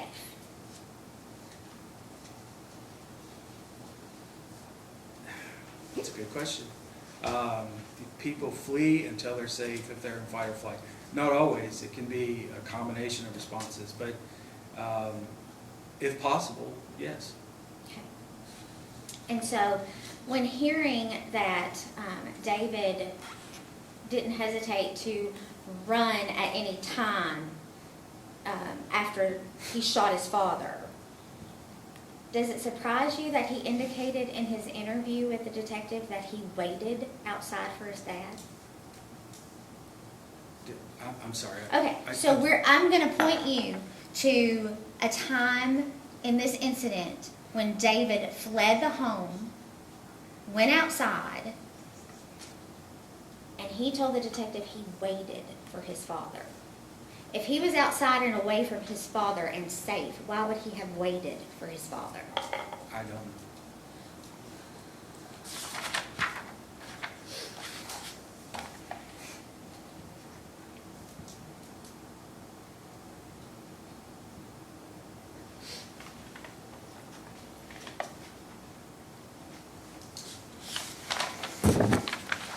Just one thing on page 13, the third paragraph, the things he did not have problems with, one of those was empathy.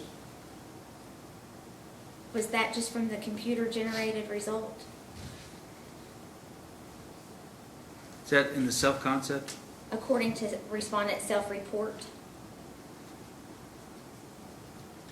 So he had no significant problems with empathy?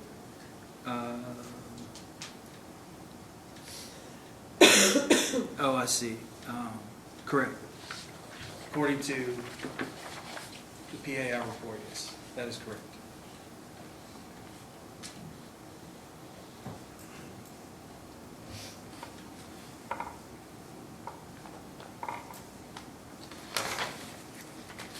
Okay. You also spoke to a lady by the name of Beth Stucker. And I think the jury has already heard from her today. And if we could go to her interview. When did she tell you that her son and David stopped being friends?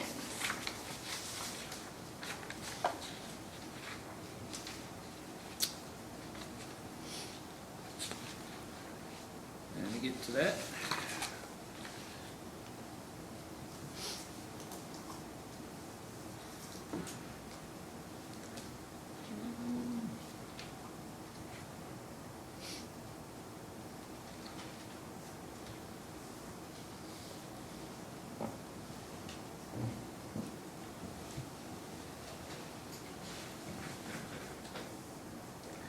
See, Beth stated that Dave was a good kid and was always welcome in her home.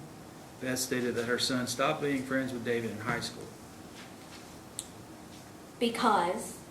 Oh, you asked me when, so I answered that. Oh, I'm sorry. I just wanted you to read that sentence. I apologize. Oh, that's right. Because of his marijuana use.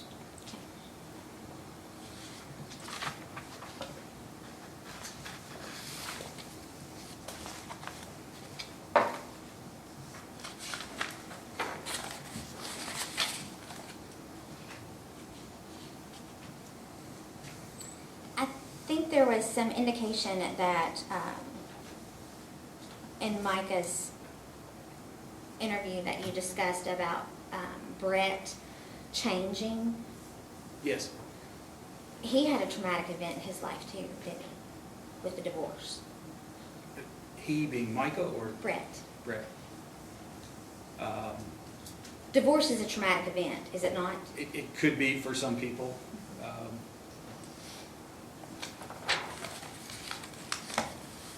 There's a lot of variability there.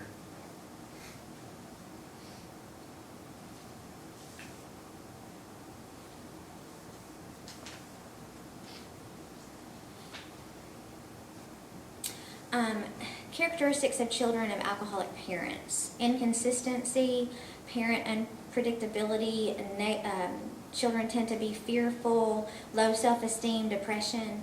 Those are also things that could come from smoking marijuana, correct? I'm sorry, could you? You indicated that there were certain characteristics of children of alcoholic parents. One of them, low self-esteem, another, depression, people pleasers.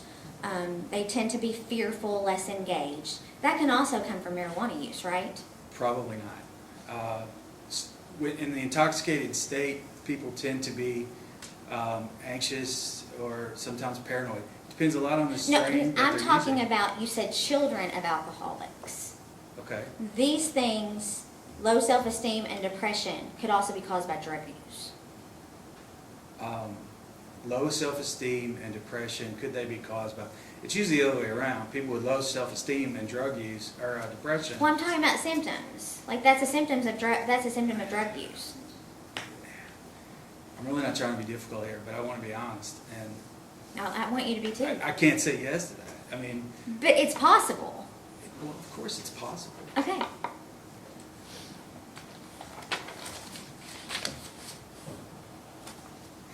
You also described paranoid and irritability being signs of PTSD.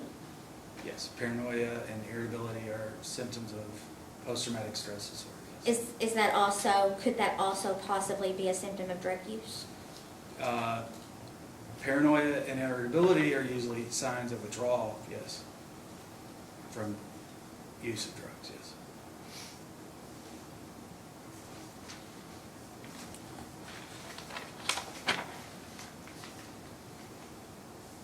I believe that's all the questions I have. All right, thank you, Ms. Asanero. Mr. McLeod, any follow-up? I do, Judge. Doctor, you got caught not doing your homework. Yes, sir. All right, so let's talk about what we do know in the report. Can you go to page 8 with Micah's?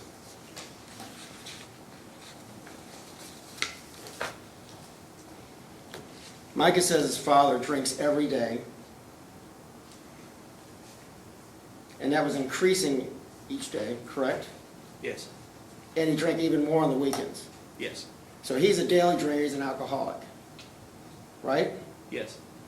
Now, I know they're gonna tear into Teresa up there. Did you find Teresa credible though in what she was telling you? I'm going to object, Your Honor. Approach. That's an issue for the jury about her credibility. And I don't think that he can give that opinion to influence their opinion about her credibility. I agree. I think credibility is an issue for the jury. I think you can ask him, did you take her for her word, and did you put that in your report? I think you can do that. But as far as finding her credible or believable, or did you think she was anything more than just taking that information, putting it in the report, I think is a little misleading and is something for them to decide when she testifies. What if I can say something like, if you thought she was lying, you would have stated that you thought she was being dishonest. And he has to weigh, he can't just like the court jester come in and take testimony from him and just take it for what it's worth. And he's got to do some Well, type that's of... exactly what he's done, because he didn't do anything else. I think what you can just ask him about his interactions with Teresa. Did you interview her? And then I think what you're trying to get at is her statements maybe consistent with whatever defense told you. You can ask him that. Yeah, I was, yeah. Teresa's statements, were they corroborated by anyone else? So Teresa talked about David's drinking increasing. Micah also talked about, David's father's drinking increasing. Micah also talked about that. David talked about that. Micah did give me at least the one example where there was a physical altercation that is consistent with Teresa talking about David and his father clashing more often as his drinking increased. Okay, now, There was nothing conflicting. now the PAI, is that what it's called? Yes. Take it or leave it, it's supposed to be objective, is that correct? Yes. In this world today, we can't like float inside of people's heads and figure out what they're doing. So you have to give them a test of some sort. Is that fair to say? Yes. So it's all you got? And the PAI is used in prisons. It's used to assess pre-surgical patients. I mean, it's used everywhere. Are there any books out there, like crib notes, like how to pass the PAI? No. Okay. It's protected. We protect it because it is all we have. Now, as far as children of alcoholic parents, statistically, are they higher risk of using drugs or alcohol? Yeah, one of the risk factors for a child or young person developing substance abuse problems later in life is if their parents abuse. Yes, absolutely. Now, chicken and the egg. So, counsel was up here and she's saying marijuana could cause those types of things, and marijuana could cause these events. But in all reality, before all this, there's a foundation of alcohol abuse inside that home. Yes. So, what would you say that the home itself led to the marijuana use, or the chicken was the egg, whatever it would be? What I can say is I know that smoking marijuana is a common coping mechanism to deal with anxiety and depression, especially when it becomes excessive in use. And people who have depression or anxiety are at a higher risk to smoke marijuana.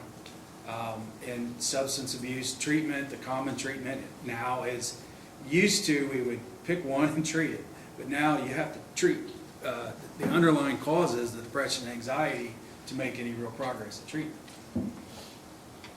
The Teresa's accounts and David's accounts, were they similar? There was nothing conflicting. Nor with Micah's account. No. So, if you take counsel's view on it, she was out of his life until this event happened, right? Yes. His siblings had moved out, his mother had moved out, and David was alone in the home with his father. So he's in jail, and she's outside, and they get the same story straight. Do you agree with that? Yes. Okay.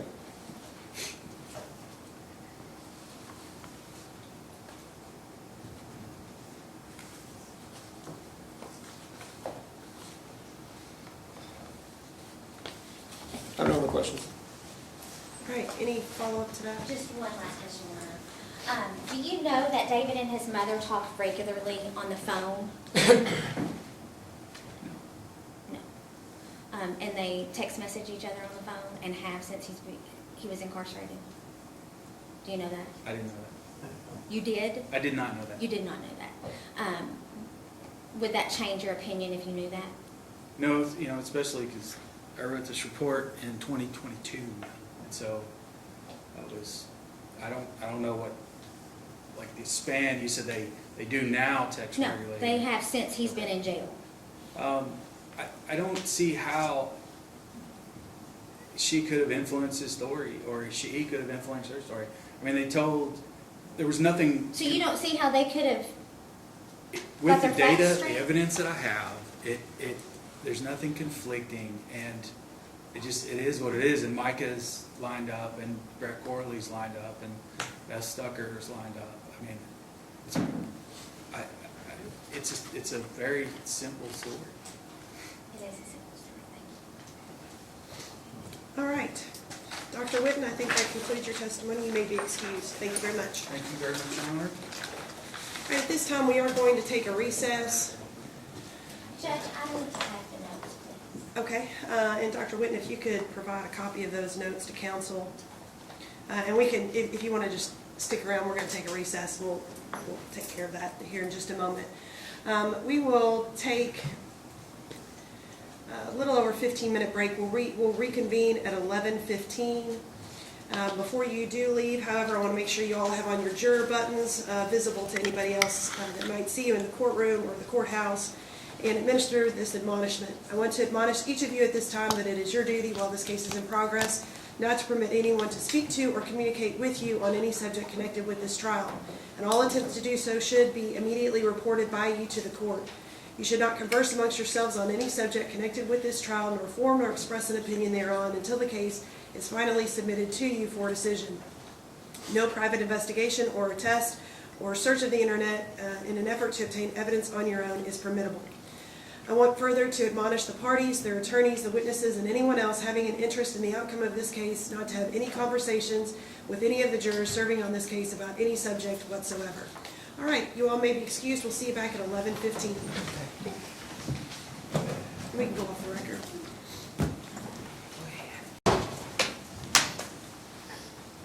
Y'all may be seated.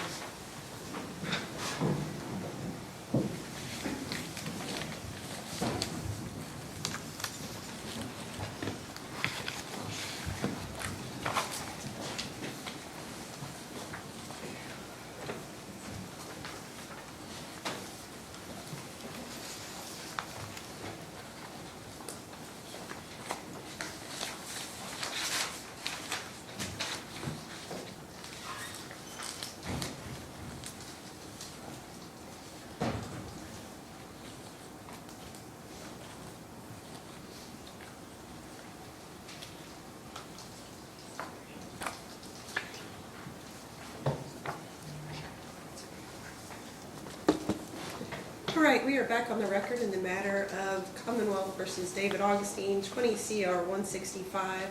Are the parties willing to waive roll call, or do we need to call the roll? Waive. All right. And Mr. McLeod, if you will call your next witness. Teresa Augustine.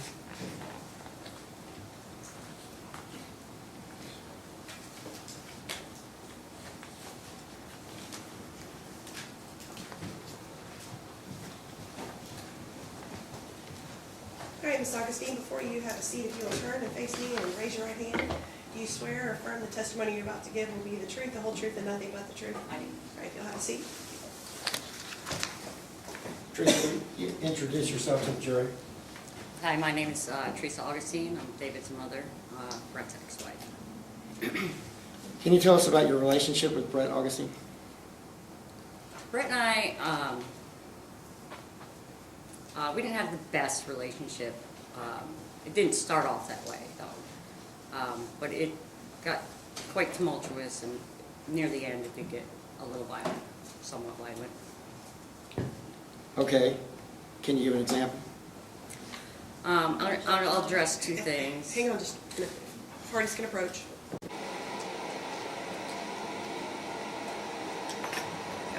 You left that very open-ended. Have you directed her? Yes, the only things that David would know about. And that's the yard thing. It's the, We've already heard testimony. We've already heard testimony about the yard. And what else? Whichever ones are like at the very end of it. I have to look at let me get the motion. Well, I mean, the things that you've already told her that it has to be things that David was present or... Yes, yes. Go ahead, Mr. McLeod. Go ahead and explain, give an example. I'll give an example about doing the laundry. And This is an example that David knows, like David witnessed. Yes, that it could have been one of, but one specific example was I was sorting socks, and I was sitting on the couch, When I sort my socks, I put, there's 6 people in the family, I put them in little piles, and then I go ahead and I match them. And then Brett, he's like, what the F are you doing? And I said, well, I'm sorting socks. He goes, well, you're sorting mine out. Objection, Your Honor. It's hearsay. Okay.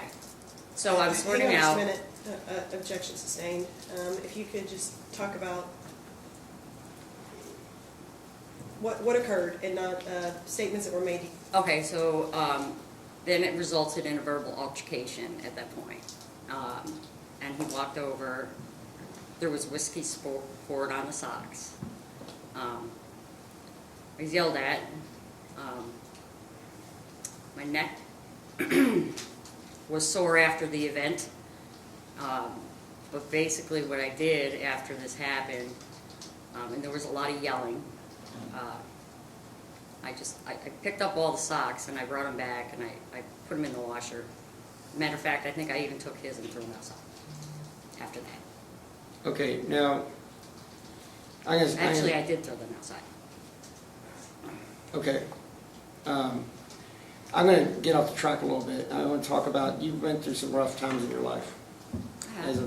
Tell what happened to you during, starting about 3 years before your divorce. Well, we'll start with my felony charge. I was charged with embezzlement, and that was a little bit more than 3 years prior, which I went ahead and fulfilled my obligation to the city of Shelbyville and the fines associated with that and 5 years of probation, which time I went through multiple drug tests and drug screenings for that.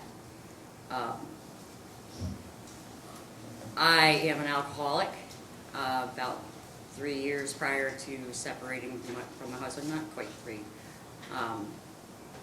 I started drinking. And that was a slippery slope for me because I was all in.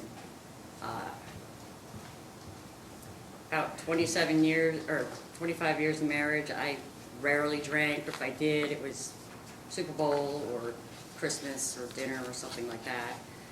And I said, my therapist was, why did you do that? I said, and my thought was, if you can't beat them, join them. That was my thought, and it for me, it just got worse to a point where when this happened, we had already been separated. As a matter of fact, I got 2 DUIs in 1 week. One of which the deputy had to bring me to the hospital because I was alcohol poisoning, and then they did bring me to the detention center. When I was at the detention center, I actually saw David. He was standing, looked like a cubicle, but he was standing behind some glass, and they had him in a schmuck, I guess they considered it, because he was a suicide risk at that point. And then they stood in between us so I couldn't see him anymore. So, and one would think that that would be the end of my alcohol, but it wasn't. I went home. After they released me, I could barely walk. And I went to the liquor store. I bought another whiskey after that. And I drove myself to the Veterans Administration up in Louisville. And I drank my whiskey outside, and I went into the hospital. And they kept me there for a couple of weeks. I couldn't walk. I couldn't move. I was sick, very sick. They put me through physical therapy, and they put me on the list to get into their START program, which is a drug rehabilitation program up in Louisville. Great program, I might add. And but they couldn't get me in right away because we're going through COVID, and they were separating people, so they didn't have as many open rooms. So they sent me back home, and I just knew I wasn't going to make it. I was not going to go without having another drink. And I called Awake Ministries over here, right behind us, and they said that they would get me in that day. And I did go to Awake Ministries, and I drank on my way over. And I stayed in that program for 30 days. It's a good program.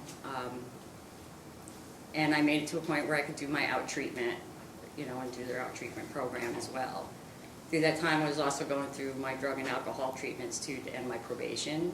So, I stayed clean I never did drugs though. Just put that out there. Let me advance this. Okay, sorry. So for a period of time, you weren't in David's life in any substantial That is form? correct, yes. So during this time David called me period, on Thanksgiving after this. during this time period, how often would you talk to David?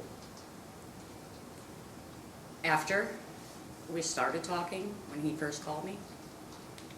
You tell me, when were you Oh, all well, talking? David would call me off and on. Sometimes he would stop by to get some hamburger sliders or some sandwiches or something, because I always cook specifically for David. David has milk allergies. Now, stop, what's the time period of this? What year? what- This would have been when I was living in Shelbyville before I got DUIs. So that is what, when? From the time I left the house in April, what was that, 2018? 2019? And we only had maybe I think we only contacted each other about 5 times during that period. Okay. So you weren't keeping up with him? And he No. wasn't? Okay. The, before you left the house, what was the house environment like? The relationship between all the parties in the house, who was there? I stayed in my room most of the time. David stayed in his room most of the time, and Brett would stay out on the couch. Okay, why are you staying in your room? Well, I was afraid to come out of my room. Okay, so I would get yelled at. now, Chastised. well, why did David stay in his room? He didn't want to deal with it. I mean, Brett and I got together, we just would yell. Or he would drink. Is that every day? It seemed like it was every day. I'm sure it wasn't every day. When did you start drinking? What precipitated that again? I just got tired of being the one to pick up the kids all the time. Like, as soon as you sit down and have a drink, I'm like, well, can I have a drink? I mean, do I have to be the one to do this all the time for the last 25 years? And it just never stopped. Didn't matter if it was Boy Scouts or whatever, you know, we bring the flask here, we bring the flask here. I'm going to object, Your Honor. She is not answering the question. Okay, I'm sorry. Say it again. If you could restate your question. Yeah, restate that so I can. I think the question was, what caused you to start drinking? When- Okay, so when did you- when did I precipitated start? it? About 18 months before I left the house. And when did you leave the house? It was in April of 2019. Okay. What kind of violence has David witnessed at the hands of your ex-husband? If he witnessed anything, it would have been the one incident with the socks. That probably would have been about it. I can't be positive of the other time. If there was any, if the kids usually, if we argued, they scattered, so it was hard to. So he's hearing yelling and stuff, is possibly? Oh, yeah. What was the question? He's, If you could rephrase your question, or restate it. did he ever witness domestic violence anywhere? Like, could he hear it? Could he sense it? Your Honor, I'm going to object. She's already answered that question, and she said if he saw it, it was one incident. I agree. I think it's been asked and answered. Let's move forward.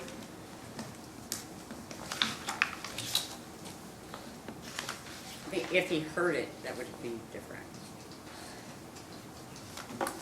Ms. Augustine, I'm going to direct you to just answer questions as they come from, Okay, got you. from the attorneys, okay? Did he hear, was he in a position to hear it? Like, Yes.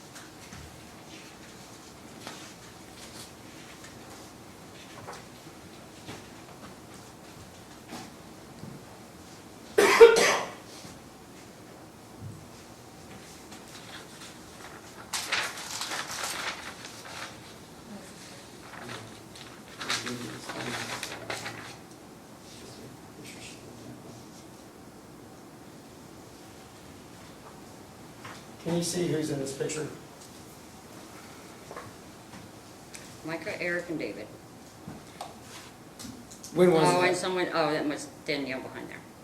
When was that?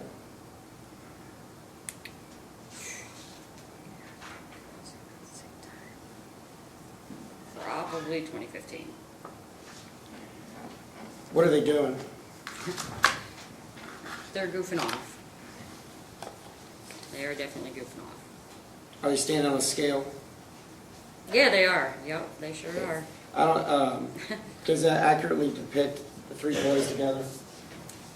Oh, yeah, I've got lots of pictures like that. Okay.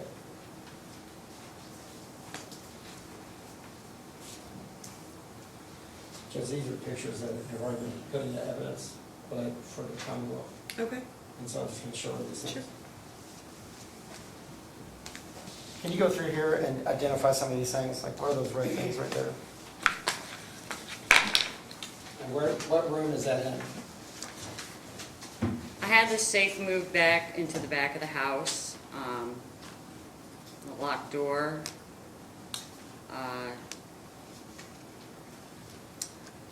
Ammunition. Wow, I didn't see that. There are magazines on the top of the freezer. AR, AK maybe. These are presses down here to make your own ammunition. To the left, I see some ammo. The top, I don't know what type of gun or rifle that is. Maybe an AR lower with a different barrel. Can you look through those and see if you see like a bat with barbed wire wrapped around it?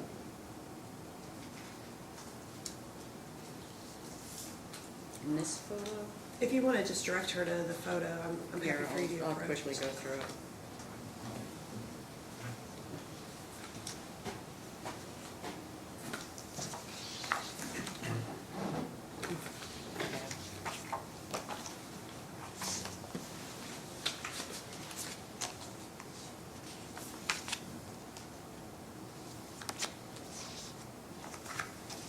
But why don't you identify that?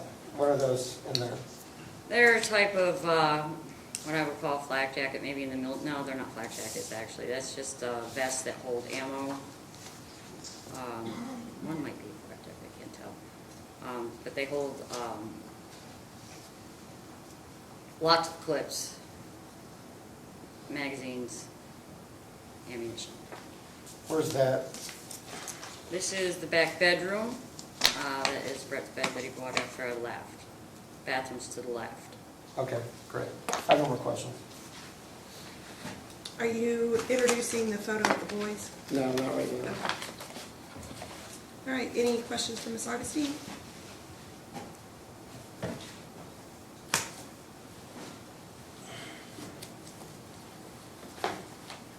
Yes, sir.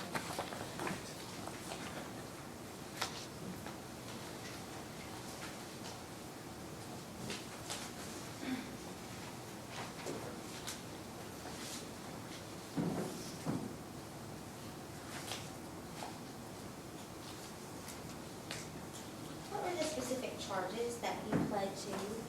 I don't felony remember. charges? I actually never read it.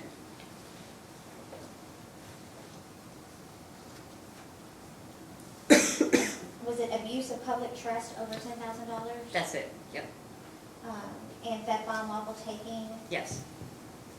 over $10,000? Where were you working? I was working at Shelbyville City Fire Department. And where did those funds that you took come from? I have no idea. Did you take them from a grant? Yes, they were from the FEMA grant. And did you take in excess of $12,000? It wasn't in excess of 12,000, it was 10,000. That's all I paid back. The restitution order in your case was $12,000. I only paid back 10. Your DUIs, Yes. I know this happened afterwards. What was your blood alcohol content in each of those? I do not know. I do not remember. I was entirely too intoxicated. Point 3, would that sound familiar? I don't know. At some point, did you and Brett talk about filing an out-of-control petition? I don't know On your what that side. is. May I approach, Your Honor? May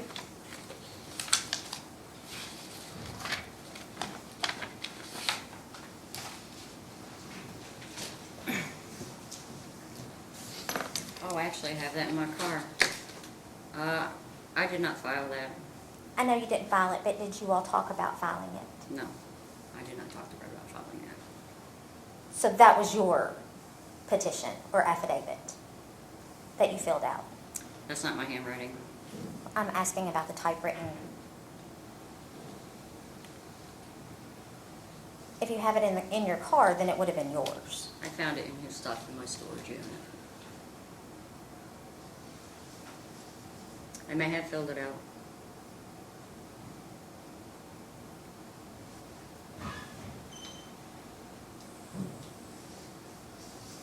I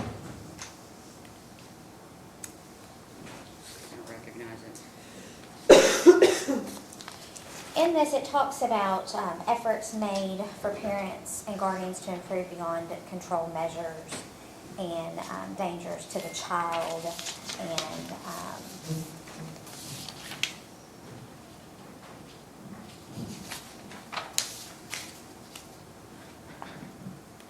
whether or not there was something that happened in his life. Could you read number 20? He did not, but something happened around December of 2018, he was robbed twice then.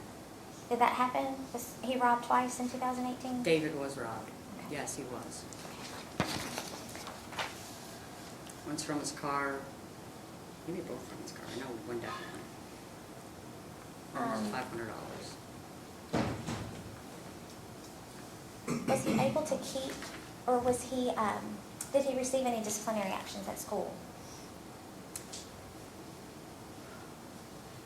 I don't remember anything specific. I did have to go up one time and pick him up because someone chased him around the school bus. Number 22, could you read that and read your answer, please? Just too many to list. Yeah, he didn't have a lot at the school, but. Well, that was with respect to the school.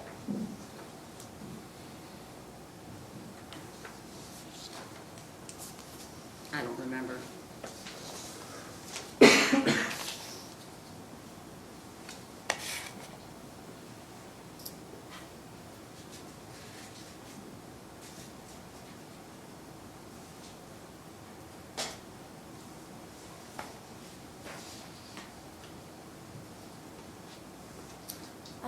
And could you read this number 5? Why do you think the behaviors began?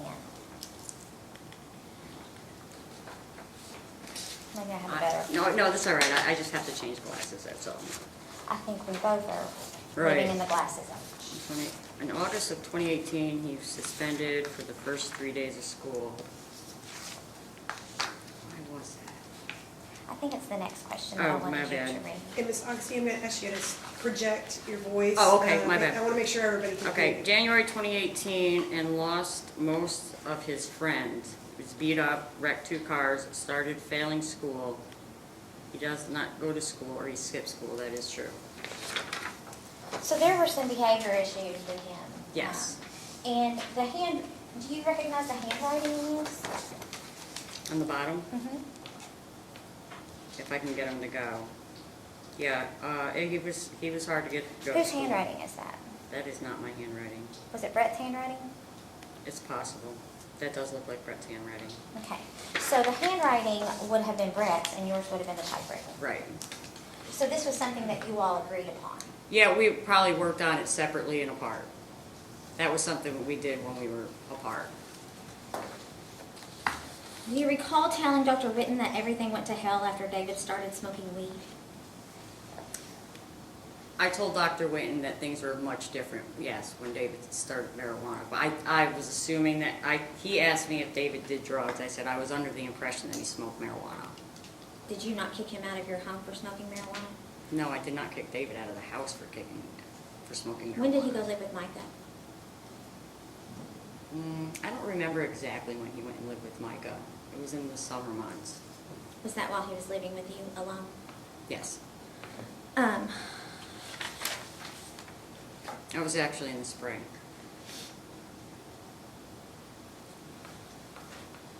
Would it surprise you that David told the detective that living with you made him have light schizophrenia? It would not surprise me, And why is that? because I was drunk all the time.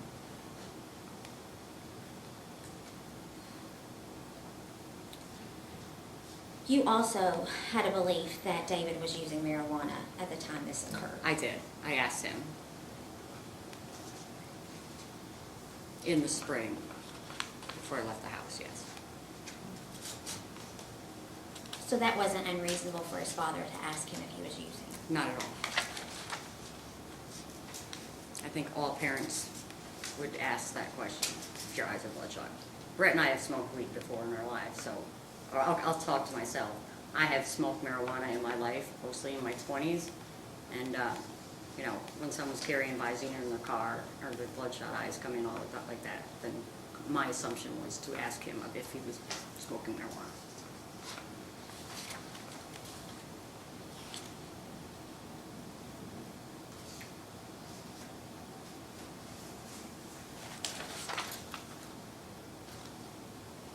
And so for the time period, when did you move out of the home? It was in April April of, 2019. and so you had not had contact with David or Brett, either one, frequently for about a year. Not with Brett, infrequently with David. Once in a while he'd Infrequently stop was by and every get- once in a while. Right. But you didn't go check on him, or Oh, no, I wasn't going over there. did you ask for him to come to your home? Yeah, I would text him. He came by a couple times. He No, was- to stay with you, Oh, no. Well, I did ask him to stay with me once. and he chose not to. Yes, he did. That's all I have. Any follow-up, Mr. McLeod? Yes. On the beyond control petition, anything else, did y'all ever say y'all are alcoholics or drunks at home? I did not. I mean, I didn't talk directly with Brett with this petition. May have gone, like, I filled out part, and then he probably took it to Brett, and that's why the hand stuff was written in there. how is he ever going to further himself if no one's mentioning the obvious at the home? Well said. I mean, did y'all ever disclose to anyone that his home was jacked? No. For lack of better? No, we did not. Hey, if you could rephrase that. Dysfunctional? No, we did not. I have no more questions. Anything further from the Commonwealth? All right, thank you, Ms. Augustine. Be excused. Thank you. Is she subject to recall? No. She can remain in the courtroom. All right, if we could have the parties approach.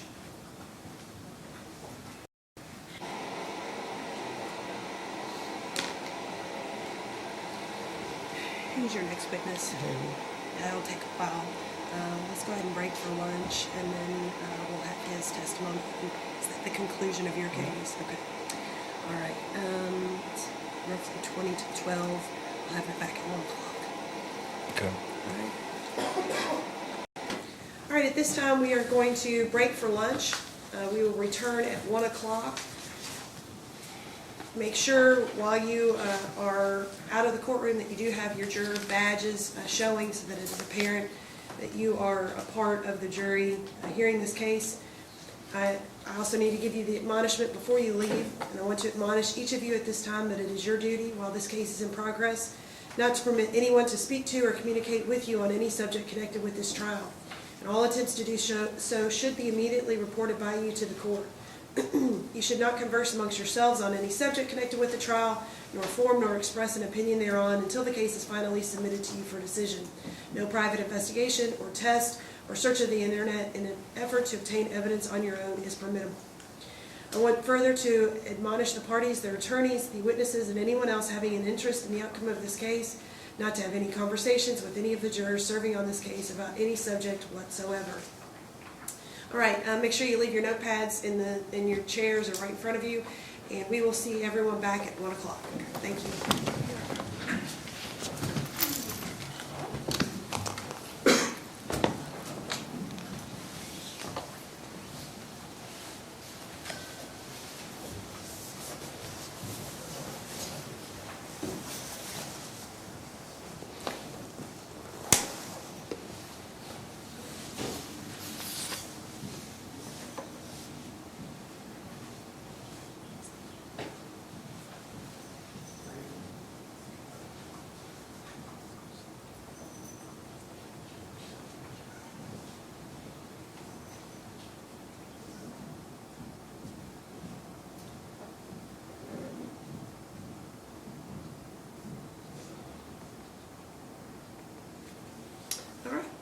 there's nothing else we need to take up? See you. Judge, I believe there is an Okay. issue that's come to our attention. One of the jurors, I think it's Sean Monroe, has been texting with someone from probation and parole about this case. That's come to our attention. Okay. So obviously that's in violation of the court's orders. I think, they haven't deliberated, so theoretically none of that information is if he had gained anything from anyone outside of this trial, it's still with him. So I would ask that we excuse him as a juror. We do have the 2 alternates, and that's the way to try and rectify this. Agreed. Okay. Do you want me to excuse him upon their return, or do you want to wait and just have him chosen as one of the ones when we...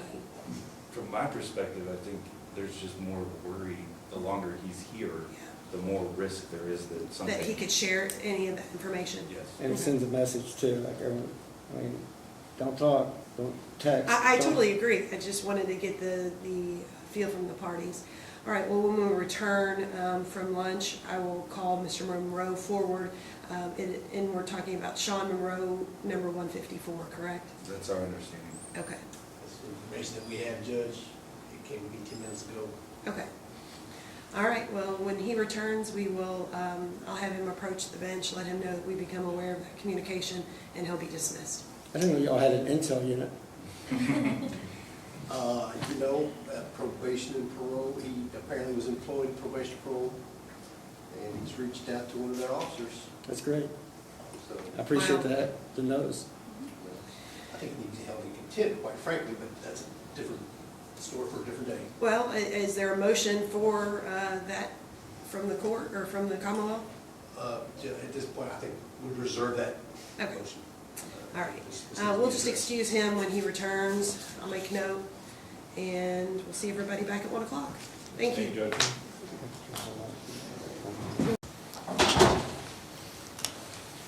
I think you may be seated.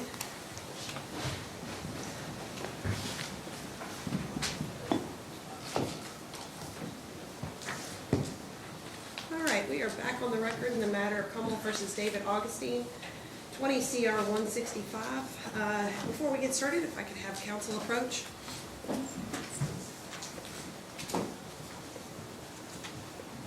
My bench conference button is not working. Oh, there it goes.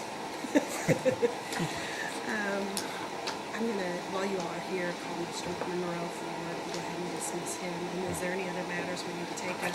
I think for protecting the record and protecting the pool, I think we just need to ask him, make sure he hasn't discussed anything with any of the other jurors, anything that he would have learned. Maybe it wasn't substantive, but either way, that we obviously can't continue as a juror, but just making sure he didn't talk to anyone else. Okay. And don't tell him how you know. That would give like this big brother thing that he's not just, you're sending text messages. No, I think I have to tell him we understand there's no, just stay put for a second. All right, at this time, Mr. Sean Monroe, if you will approach the bench.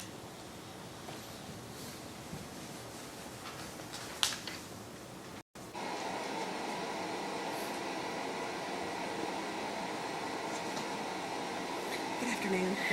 It's come to our attention that sometime during these proceedings, you've had some communications with probation and parole with regard to this case. So based upon that, you will be dismissed as a juror. Have you had any communications with any of the other jurors with regard to this case? Anything that you've discussed with them with regard to what we talked to probation and parole? Okay. Anybody have any questions for Mr. Monroe? Not for me. Okay. So if you want to take off your juror pin and leave it in the seat, do you have anything else at the seat? Just my water and my Okay. keys. Yeah, you go ahead and pick those up and then you're excused. Okay? Thank you. Thank you.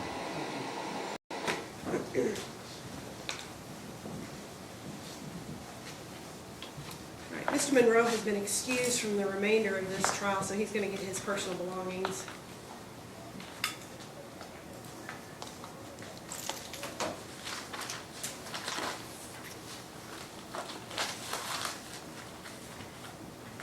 All right, at this time, Mr. McLeod, if you will call your next witness. Call David Augustine.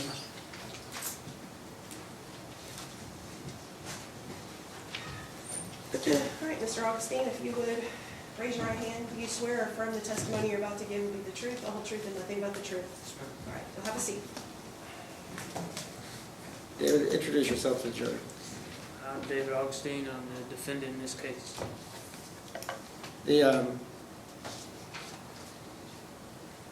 We're going to just jump into it. Can you describe your relationship with your father? It was difficult, and at times it was marked with abuse.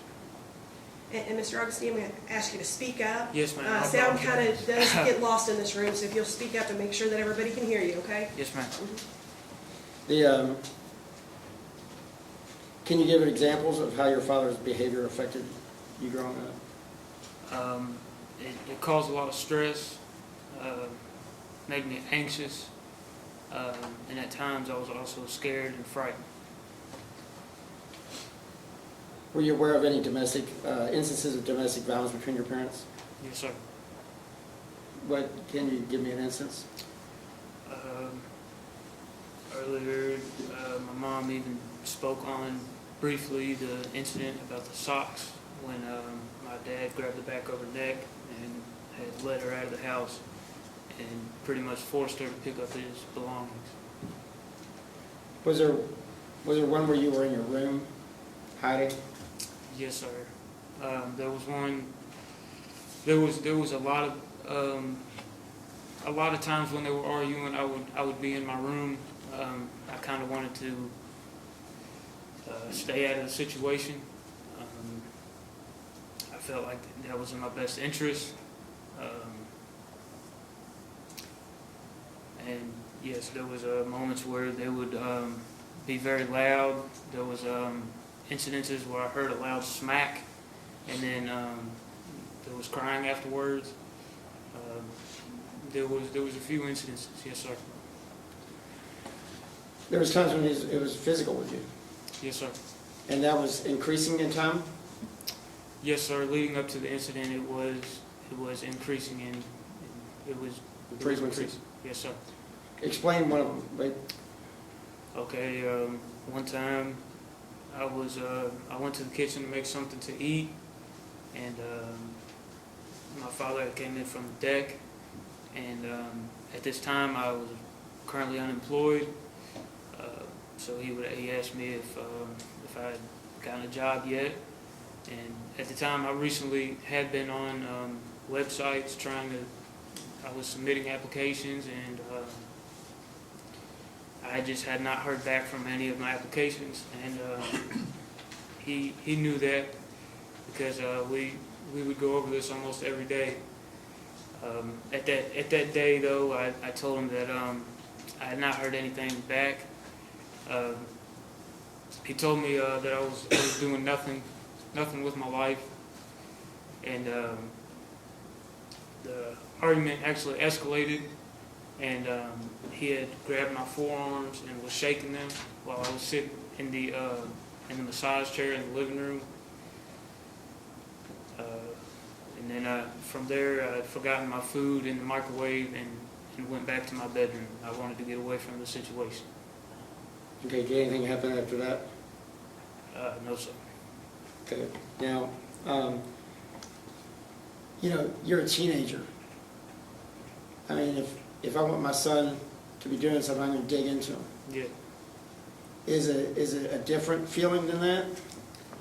Yes, sir. It was almost condescending. He would make condescending remarks about the job. It was like almost like he did like. It's not funny. I apologize if you think that I'm laughing about the situation. I'm not. It's just kind of the situation at the time. He would almost look at me with contempt. Scorn, maybe. Now, there was an instance where Micah just happened to be there as well. Yes, sir. And Your Honor, I'm going to object for leading questions. If you could ask more open-ended, these seem to be, last couple have been very direct. I agree. If you could not lead the witness during direct examination, rephrase your question. I'm just trying to get to the I understand. If you could rephrase it in a non-leading way. Did Micah ever break up a fight you were in? Yes, sir. Okay, explain it. What happened? Yes, sir. It was almost the exact same situation. It was another day though, and my brother had come down from Louisville to visit with my father. He would often come down, maybe like once every week or week and a half or so. They would drink together and I guess just chat for a while, and then he would either go back to his friend's house down the road, or he would just drive back to his home or his apartment in Louisville. But at the time of the incident, they had both came in from the back deck. Me and my dad had gotten into an argument in the. We'd gotten into an argument. I didn't throw. I want to make it very clear that I did not throw any spaghetti at my dad. I don't know how that ended up in the report. That was wrong. That's the truth, though. I did not throw any spaghetti. But after we were arguing, he had shoved me up against the wall, and he had his arm raised back, and that was when my brother intervened and de-escalated the situation. Now, if he hadn't intervened, what would have happened to you there? Objection calls for speculation. Objection sustained. What did you think was going to happen? Definitely thought he was going to hit me. Okay, now,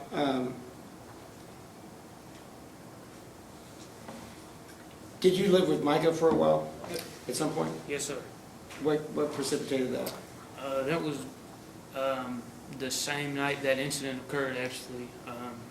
After that incident, after I had, after my brother kind of led my dad back out onto the deck so they could, I guess he was trying to calm him down. I went back to my bedroom, and I had grabbed the keys to my car at the time. My car was actually functioning at that time.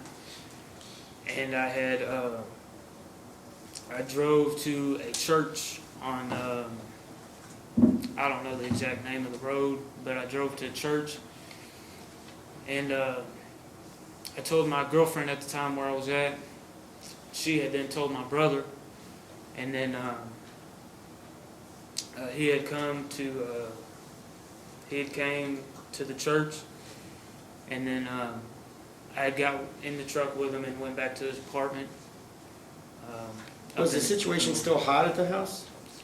Yeah, Micah even thought it was in his best interest that I go live with him until things calmed down, because tensions were still high after that argument. So what am I missing here that it was so intense at that time? Well, I mean, we just had a very big argument. If I went back there, I feel like I would have been in danger, and nothing good would have came from me going back to that house. And what was the argument? I think at that time it was over a job, probably. Now, or marijuana. Okay. I will make that clear. That's the only two major things we ever argued about.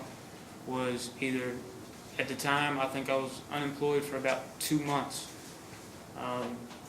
So 2 months without a job. I told him that I was looking for a job, and it was either about one of those two things: marijuana or finding a job. Did you you'd had a good job in the past? Yes, sir. I've had plenty of good jobs. Well, like you were at UPS? Yes, sir. I was. I was at UPS for a brief while. It was only part-time, though. I was at the one in Lexington on Forbes Road. I was working 5-hour days for $15 an hour. I understand that you cannot, in today's world, you probably cannot sustain yourself on, or you cannot maybe sustain yourself on $15 an hour. But he had made it a point to tell me that I needed to get another job.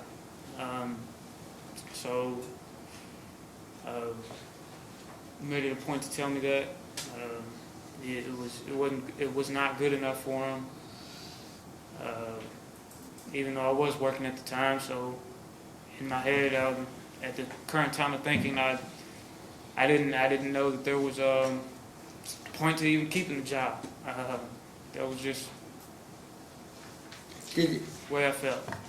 So There's rumblings that you would, you'd stay in your room until he went to sleep or passed out. What would you do if your father was coming home? I would stay in my bedroom. I would not want to go. I mean, we didn't really have anything in common. The only interactions that me and my father had were just basically arguments, or him telling me to do something that I'm already trying to do currently at the time of Okay, when he now, was telling me things. Are you scared of him? Yes, I was scared of him at that time. Okay, we're going to go back to some of that stuff, but Yes, sir. Explain the events and circumstances of April 15th. April 15th, 2020, I had woken up that morning. I had to use the bathroom. I think it was about 2 o'clock in the morning. I went out into the living room, saw my father was awake. I proceeded then to use the restroom. After I got finished using the restroom, when I came out of the bathroom, I saw that he was coming back to the couch. After he sat down, I sat down on the tile of the fireplace. I then told him that I wasn't feeling good. I wasn't feeling right. I asked him what he was doing up. He said he was taking out the garbage. After that, I sat down on the tile of the fireplace. I told him I didn't feel well and that I was feeling odd. He told me that I knew what I was doing and that I was taking meth. At that time, that's when I stood up. I said, what have you been putting drugs in my stuff? And he said that was when he stood up. His hand was on his firearm. He could have just had his hand resting on it, honestly. But he stood up with his hand on his firearm, and that was when I hit him. I hit my father. As soon as I hit him and I realized what I just done, I turned around and I took off running. I ran from the living room to his bedroom, and immediately I tried to jump out of the window. Like I said, I was trying to get away. I didn't know. I just come to terms with what I just did. I just hit him. I tried to run away. I tried to get out of there. Tried to jump out of the window. The window did not budge. When you try to jump out of the window, you just try to explain. Okay, I ran into my father's bedroom, and I looked to my left, and there was a window, and I ran full speed at it, and it did not budge. It did not budge one bit. It threw me back. And immediately after, my father was in the bedroom, and we were fighting again. I had said that I charged at him, but it was really just instantaneous. It was right after I tried to jump out of the window. It was almost instant. I turned around, we were right back to fighting. Now, hold on a second. Can I approach? Email. Is that the window? Yes, sir. And can you describe the window? The window looks like something tried to jump out of. Looks like. Does that accurately depict the way the condition of that window after that time? Yes, sir. Do you see, explain what the shades look like? You can see that something has been. You can see that something is definitely, slammed up against that window. The the blinds on it are all slammed up against it. There are on the right side of it. It is I don't know. You can see. Yeah, you can see it's irregular. It's not right. It's not how it should be. This is one of the Commonwealth's pictures already in, but I'm going to enter this as exhibit number 3, I think is what it is. All right. Any objection? No, Your Honor.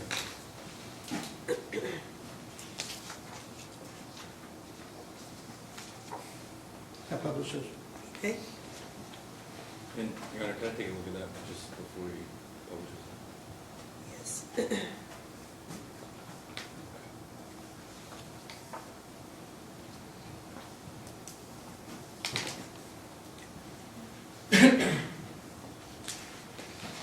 Okay, so now you try to go through the window. Yes, sir. Explain what happens next. Right after I tried to jump out of the window, it was, like I said, it was almost instantaneous. We were right back to fighting. He had hit me and I had hit him. He had struck me in the face a couple times. I had also hit him in the face. I remember him, we were on the ground. It was awful. We were on the ground wrestling. I couldn't escape his grasp. He was overpowering me, and I saw that there was a firearm on the ground, and it was just in my reach. I grabbed it, and we were tussling with it, and the firearm went off. The firearm went off. I remember everything stopped at that moment. I had scrambled up. He had also gotten up. He said, "You blew my fucking finger off." I remember that vividly. As soon as that happened, as soon as he said that, I turned around and ran again. I ran out of his bedroom, through the living room, out of the mud room, outside, and I tried to get into his car. And past situations, his key was inside of his car, or not situations, but I had used his car before, and the key was inside of his car. This time it was not. His door was locked, and I couldn't get inside of it. I think I tried the passenger side door. The passenger side door was also locked. So I was on the opposite. I was on the passenger side door. In the interview with the police, I had stated that I waited. I will admit that was a horrible way of defining what had happened. It would be better defined as seconds had passed by, or a couple seconds had passed by. And I was standing there, and I saw him come to the door, and he had this rifle in his hand. And I immediately unloaded the firearm. I felt like at that moment that he was going to shoot me. I felt like it was either him or me in that moment. Now, you say rifle, but it's the pistol that... Yes, sir. The AR-15 that was shown up here. Okay, how did you see him with it? He had it in his hands like that. But is it dark out? Yes, but there was two lights that were on. There was a light in the mud room that was on. That was behind him. There was also one that was outside of the house that was reflecting down onto the driveway, or onto the driveway area. When you left the master bedroom, he was still in there, Yes, sir. and he was standing up and... Yes, sir. He had taken off. Yes, sir. He was in that. He was in the bedroom. Okay. Do you know if he called 911? No, I do not. Okay.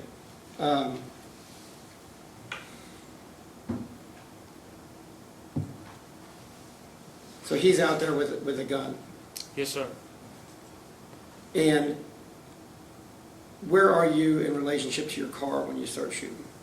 Or to the Camry is what it is. Yes, sir. I'm standing on right on the I'm standing, it's kind of hard to explain, but I'm on by the passenger side door, the front passenger side door of the car. Okay.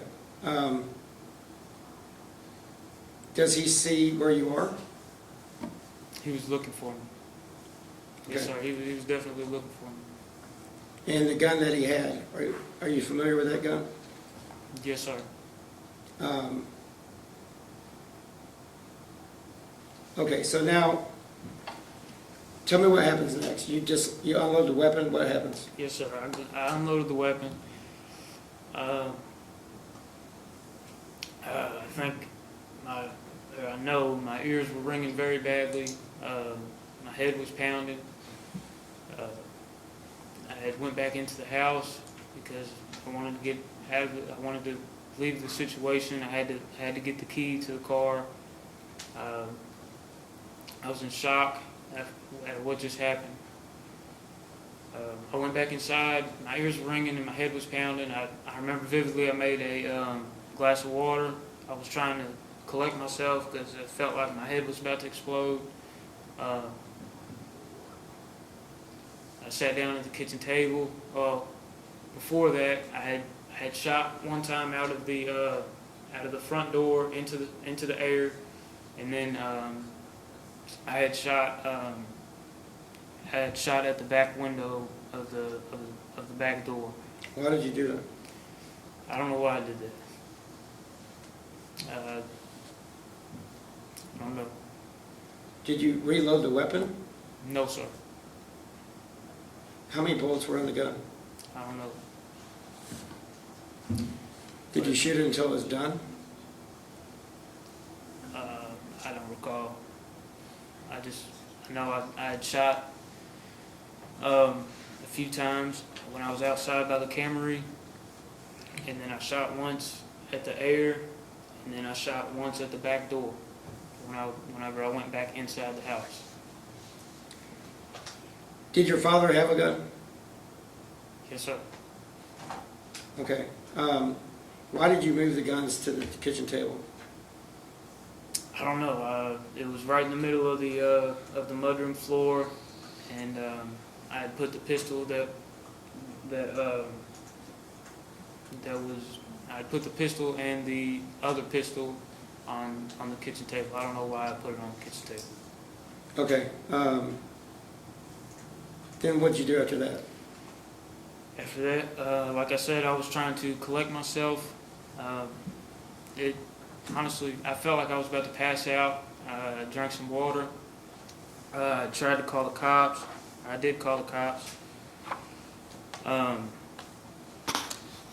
Why'd you hang up on them?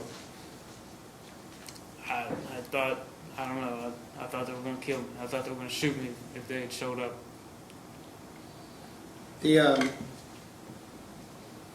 Were you out to kill your father that night? No, sir.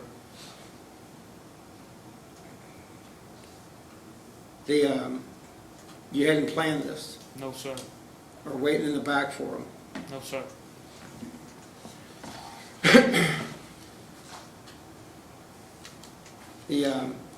You could take off in the car.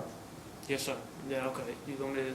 Tell the jury about that. Yes, sir. So after I grabbed the key, I got the key. I didn't know. Like I said, I was in shock. I don't know. I wanted to get out of there.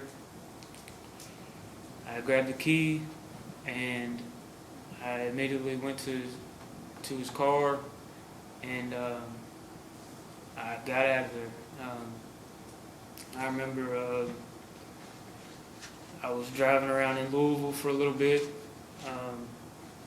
Then at some point, I had drove back to Shelbyville, and then I had talked to the excuse me. Dispatch? Excuse me. Yes, sir.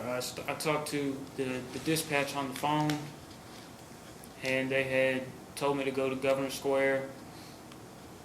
I was still scared at the time. I was frightened through this whole ordeal. Now the jury's curious why you just have no affect. Affect? What's that mean? Like, your voice is monotone and like you're. This is a horrible. My stomach is kind of in knots right now. This was a horrible situation for anybody to have to go through, and it's kind of hard talking about it. But this is what happened the night of April 15th, 2020.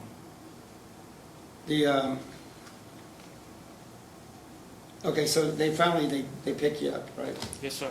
I was going through where Governor Square was in Shelbyville. It was I had went through the four-way. I was heading towards. It doesn't have to be that detailed. Okay, I got you. Okay. Now, let me ask you this: you saw the video. Your behavior was a little bit different than today. Yes, sir. Tell me what you were feeling that day. Okay. That video, I was in a great deal of shock in that video. I was also had a lot of anxiety going on, and I was having some panic attacks that could be looked at as psychosis. But now listen, the video speaks for itself. Do you agree with that? Yes, sir. Did you watch the whole thing? Yes, sir. Every once in a while you have like little expressions and you're doing stuff. What are you feeling at that point? I'm terrified. I'm honestly, I was scared to death to be in that room. I wanted to get the heck out of there. I felt like I had told the officer what happened over and over again, and I felt like there was no end in sight in that interrogation room. I wanted to get out of there. It was a horrible moment for me, and it was off. I can jump up. A lady came in here and said you said you, I don't know, wanted to go to prison or Yes, explain. sir. Yes, sir. There was Deputy Catlett. She's a good woman. She worked at like she said, she worked at the detention center for a while. I'm not sure how long she worked there, but Probably longer than you're alive. But where were you? What cell were you in? I was in a cell, in an isolation cell. It was, the number on it was 514. At the time, I was in a safety smock because when I came in, I think I told the police officers or someone that I was going to harm myself. So what's a safety smock? Safety smock is a tear-proof garment, almost a garment that they give you to put on over your shoulders. That so they take your clothes and they put you in there so you can't harm yourself, and they put you in isolation. Does it have a nickname? Yes, sir.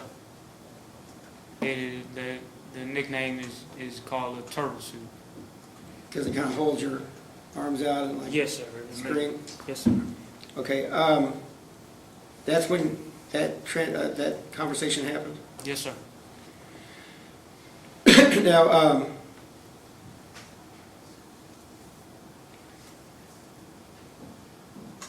are you doing a poor job describing how nervous you were that day? How what? How nervous?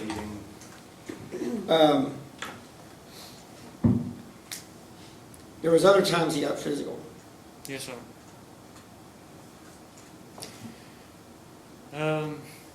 Like I said, the time where he had shook my forearms when I was sitting in the massage chair, and then There was a time after. Jackson leaving. There was a time. Hang on just a when, second. I'll just. Draw the question. Yeah. I'm not trying to pull teeth here. No, I understand.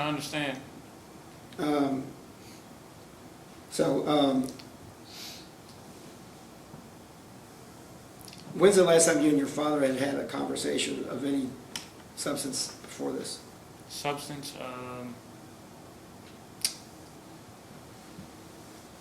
I can't recall, sir. When's the last time your father said something positive?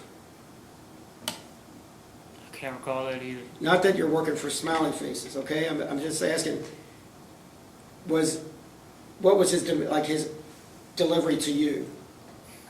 It was his demeanor or his moods toward me were like I said earlier, they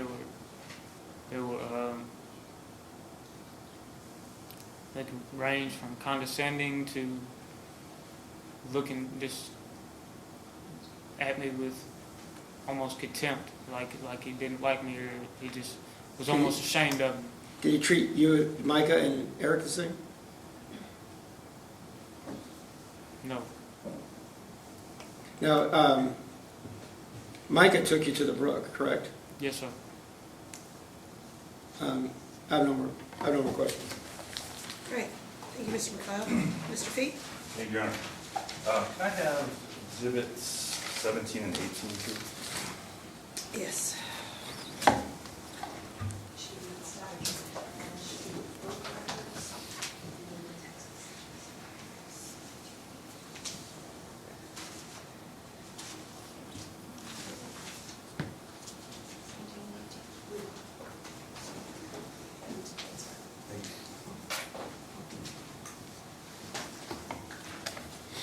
All right, I want to make sure we get this right. You said, Mr. Augustine, you said your dad's demeanor was condescending, negative towards you. Yes, sir. Is that right? At times, yes, sir. Or was it at times, or was it always that way? It was when we had interactions, it always seemed negative.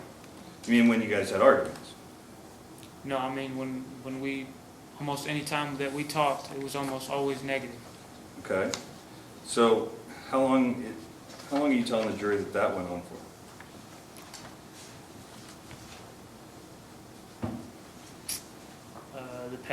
Maybe the past year of his life. Okay.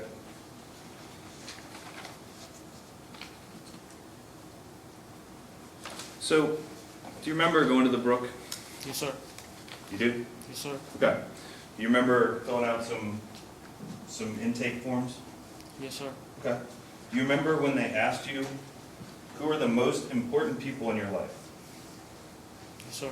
Remember what your first answer was? My father. Okay.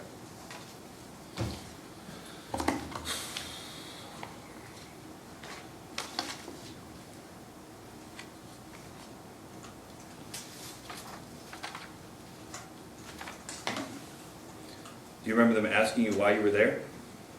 Yes, sir. Do you remember saying, I thought I was going to fight my older brother, so I came in here. I need to get clean. Remember is smoking marijuana, I can't sleep without it. Patient smokes, and then did you tell him that you smoked to help with anxiety? Yes, sir. May I respond? You're just answering my questions. I apologize. What was the question again? Do you remember saying that?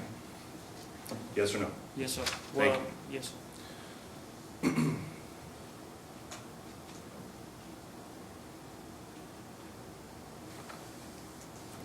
Judge, you can answer yes or no and then explain. Elaborate.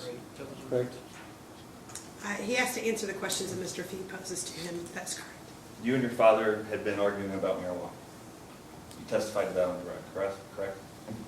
Yes, sir. We have before. He didn't like you smoking. No, sir. He didn't like you selling, Yes, sir. right? Because you were selling marijuana around that time too? Yes, sir. To support my habits. Okay. So,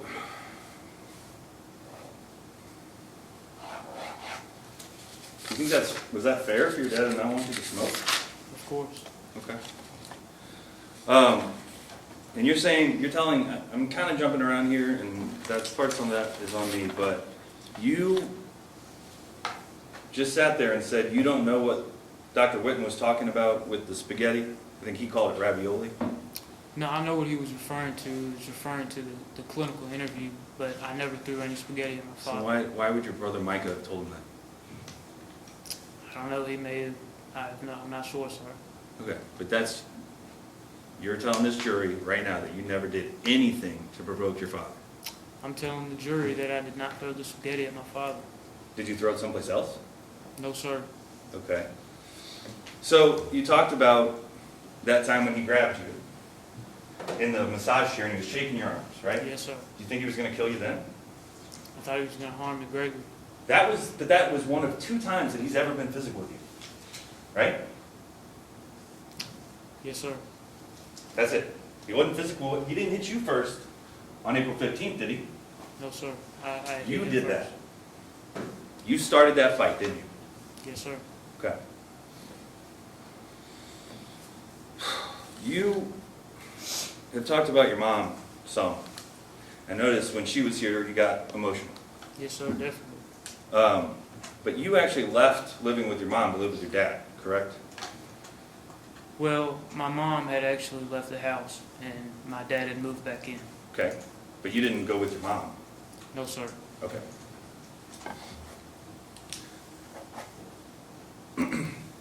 So, you were here when the medical examiner was testifying, right? The lady that talked about the bullet hole? Yes, sir. Yes, sir. You remember her saying that the shot that went to your father's left side is the shot that dropped him, that put him down. Do you remember that? I don't recall her saying that, but I'll take your word for it. Okay. So would you agree with me that your father never got outside? He was standing in the doorway, sir. Was that how it looked to you, or was he actually in the doorway? Because how do you get shot here, lose bodily control, and then end up 4 feet further into the house? I'm not sure, sir. Isn't it possible that you're outside, there's a light you just testified to, there's a light behind him, Yes, sir. so you can see him, but you're out in the dark. I'm in the driveway. Right. So you can see him coming. Yes, sir. I saw my dad in the doorway. Did you With a gun fire? in his hand. You shot him in the head. I had shot at him. You emptied the clip? I'm not sure. Okay.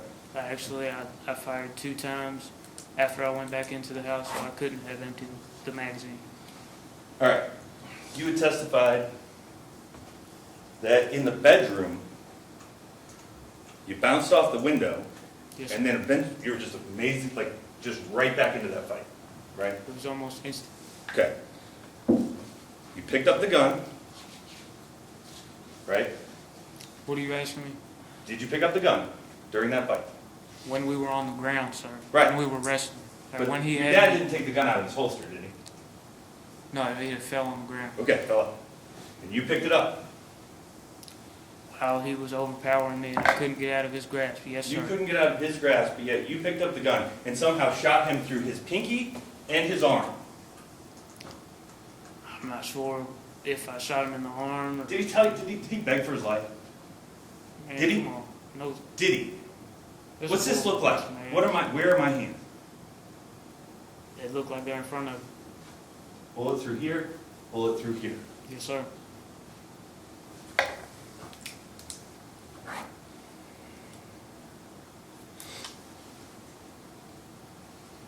Your father was laying face down, correct? Yes, sir. When you went back in the house and you stepped over him, didn't you? I stepped around him. Okay. Did you shoot him again? No, sir. Then why is there a shell casing in that room by his head, and why are the bullets on the top of his skull? I don't know, sir. I didn't shoot him after I went back into the house, though. Your dad never had that pistol in his hand, did he? When he got up from the house, it was... He may have been adjusting it. That was the only time that I had saw him touch that pistol. So, your dad had taken away your marijuana around that time, hadn't Yes, sir. he? He hid it from you? Yes, sir. Did you find out later he hid it in the grill? Yes, sir. Okay. And you were talking about how you were super anxious around that time, right? You said panic attack. You said a psychosis a minute ago. I said it could have been seen as a psychosis. Sure. But that's because you didn't have your marijuana. Right? Hadn't been using it that day. What's your question? What's the question? Is that why you were anxious? You didn't have your marijuana. You told Brooke that you needed the marijuana for your anxiety. But you didn't have it that time, did you? I did not have marijuana in my possession, no, sir. Okay. How long did you stay in the house? You said you sat at the table, had a glass of water. Yeah, I had to get a drink of water. My head. Yeah, I mean, your dad taught you how to fire weapons, correct? Yes, sir. I mean, he prided himself on the fact that everybody could shoot, right? Yes, sir. You're a pretty good shot. Are you asking me? I am asking, yeah. I think so. Yeah, okay. So, when you shot, or when he taught you to shoot, did you wear your protection? Yes, sir. Okay. So, like the big headphones kind of No, thing? the- Or just the put in? Okay. But that night you didn't have the ear protection on? No, sir. So that was pretty loud, those shots? Yes, sir. Okay. Cause your ears to ring? Yes, sir. Yes, sir. Okay. Sir. So,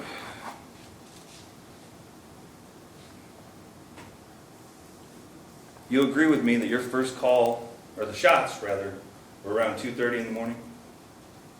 Yes, sir. But you didn't actually, other than when you told them 911 that nothing was wrong, you didn't talk to 911 again until about 4:20, something like that? If you say so. Okay. Yes, So that's about a 2-hour gap. What were you doing for 2 hours? Well, like I said, I was in shock. I didn't know how to cope with what just had happened and what just went down. Like I said, I got in the car, drove around. I didn't know what to do, sir. I even remember typing on my phone. I said I searched Google for a safe place. Okay. The first place I popped up was a hospital, but I was even scared to go there. Couldn't go to the police because they were going to shoot you. That's what I thought at the time. Just like your dad was going to shoot you. Are you asking me? Yeah. Yes, sir. I thought he was going to shoot me. Okay.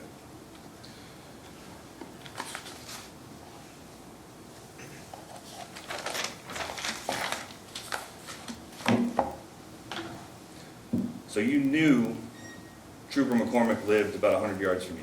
Is that Yes, right? sir. And you actually drove by his house on your way away from your house, didn't you? I'm not sure which direction I took, sir. Well, you were contacted heading back to your house, right? Yeah, but I was stopped by, I had turned onto Benson Pike, so that was before, or right after the high school. And then after, when I had took his car, I don't know if I took the interstate or if I went all the way through town to get to Louisville. So, you certainly didn't try and go to Trooper McCormick's house, did you? No, sir.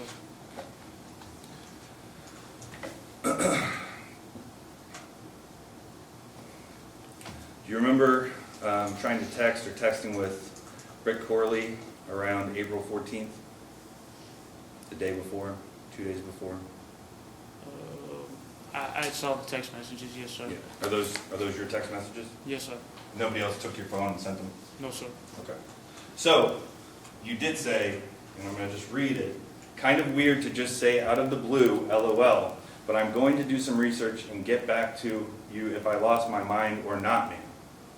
Then your next text says, forget I said anything, man. I was tripping. I apologize. Do you remember sending that text?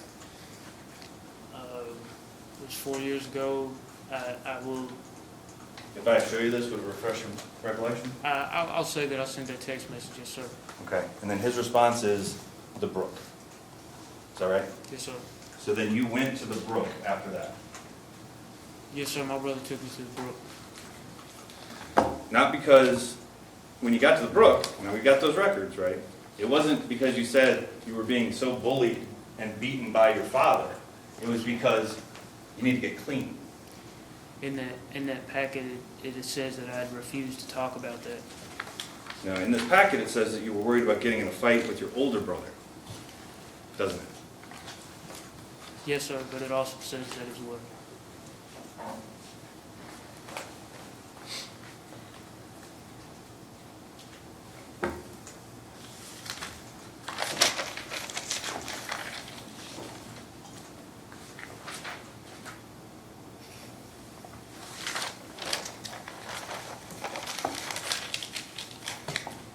So you regret using that word waiting, don't you? It was a poor choice of words. I didn't know. Right, because if you're waiting, and your dad's backlit, and he's coming towards you, you can see him, he can't see you, and you're waiting.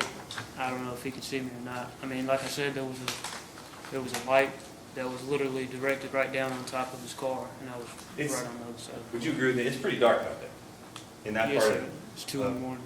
Yep. And there are woods all around there too, right? About 100 yards away, yes, sir. Okay. But you guys would go behind your house and shoot down into the creek, and there's woods around the creek, right? Yes, sir. About 100 yards from there. Okay. But you didn't run to hide. You waited I was standing in the driveway. with a 9mm pistol aimed at the back door. I wouldn't say it was aimed at it. It was in my hand at the time. Okay. When did you draw it up? When I saw he had the gun in his hand. Okay. But you just on that witness stand said he was walking like this. Yes, sir. He had the AR-15 in his He hand. didn't have the sight to his eye. No, sir. He was walking like this. And this is, wouldn't this be how, I would say down like that. What? It's not down? He had it about mid-chest level. Not pointing at you. No, sir.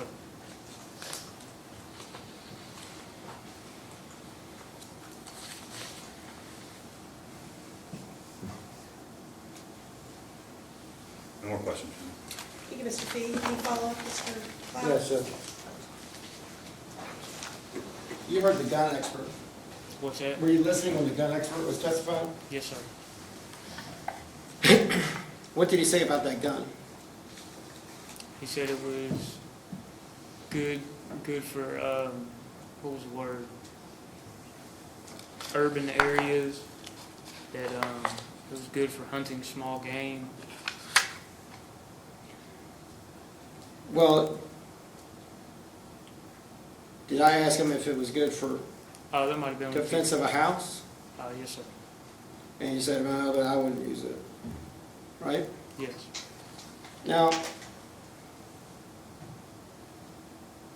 did you ever expect, what did you expect your dad to do after all this? I mean, before he came outside?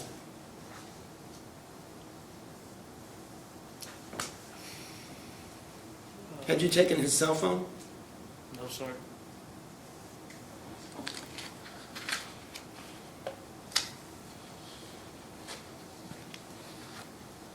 Did you have your cell phone at that time? I don't think so. I can't recall.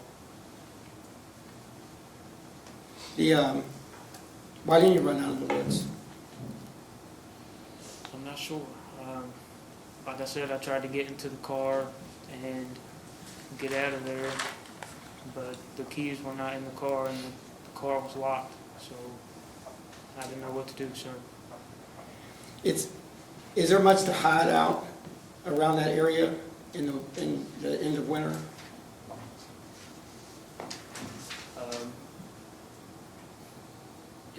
Are there places to hide out there? Yeah, like if he came out with a flashlight maybe or something, I mean, is there a good place to hide out there?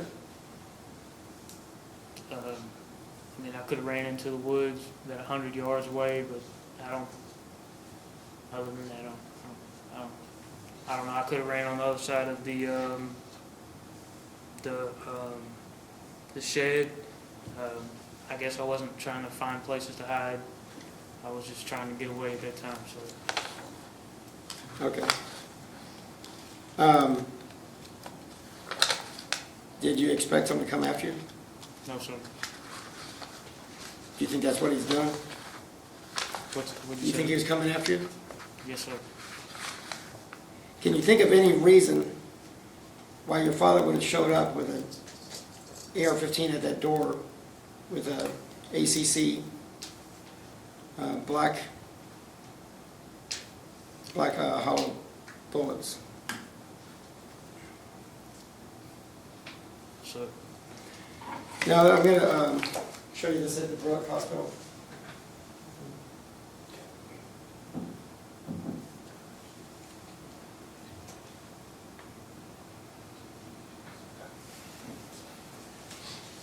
there's all sorts of little checks and things in this Brooke paperwork. What does that say there? Unable to assess due to patient refuse. Assess what?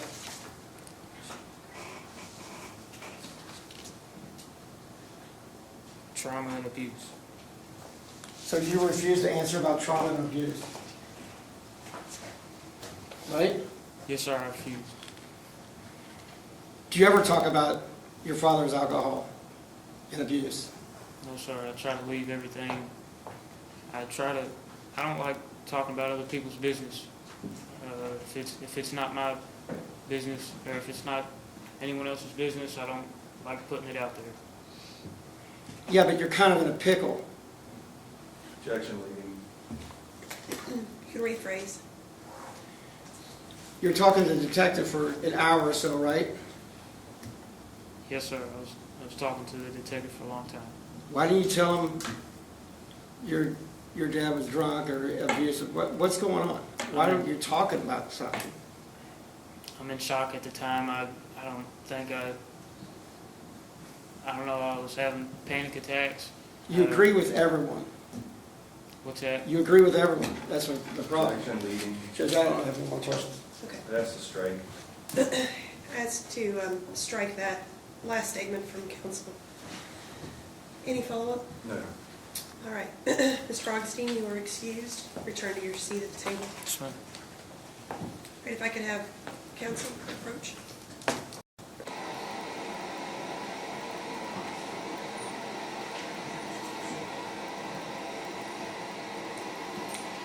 All right. Any further witnesses? I'm going to ask in front of the jury. So you're going to rest your case at this time. Any other motions you'd like to make? Just the same as the first one. Any response to Same response. to the renewed motion for directed verdict? The court does believe that the Commonwealth has provided enough burden to overcome that motion, so that motion is denied. I'll let the jury go, have them back at 9 a.m. for We closing. still have 3 rebuttal witnesses. We're doing rebuttals. That should be short. but- Okay, very good. Okay. I'll let him rest, and then I'll let you see if you have Judge, the defense rest. all right. Thank you.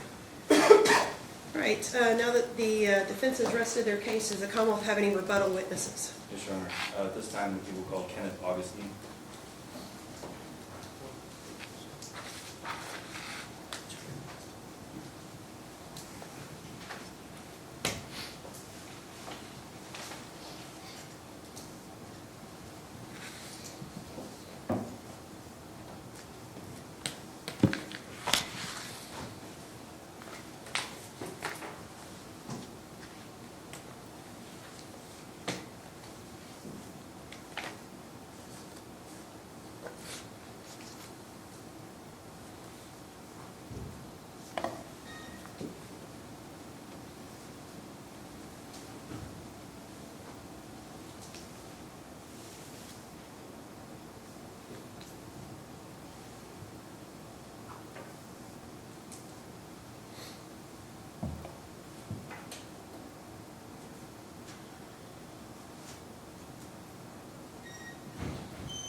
All right, Mr. Augustine, if you will come right up here to the witness stand.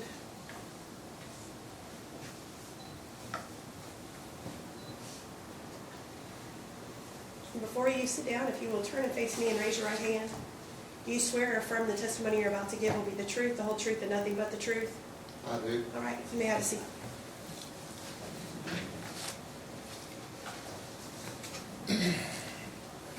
Good afternoon, sir. If you would, please tell the jury, state your name for the jury. Say again? If you would state your name for the jury. Kenneth Augustine. Mr. Augustine, how are you related to the defendant, David Augustine? He's my grandson. Okay, and how are you related to the victim, Brett Augustine? He's my son, Okay. my oldest son. Mr. Augustine, how much time did you get to spend with Brett? A lot, Okay. yeah, frequently. Did you ever get to observe him as a father? Say again? Did you I'm ever a get little hard to- of hearing. My hearing aid battery died on me. And Mr. Fee, feel free to come closer. Did you ever get to observe him as a father? Yes, I did. And if you would describe to the jury what kind of a father Brett Augustine was? Brett was a loving father. He loved his children. He supported them. You know, I've got pictures of him with his children at various family events. His oldest son, who is now deceased, Micah, posted on Facebook about how he felt about his father, which I think I shared with you. But I mean, I was proud of Brett. He was a really good man. Okay.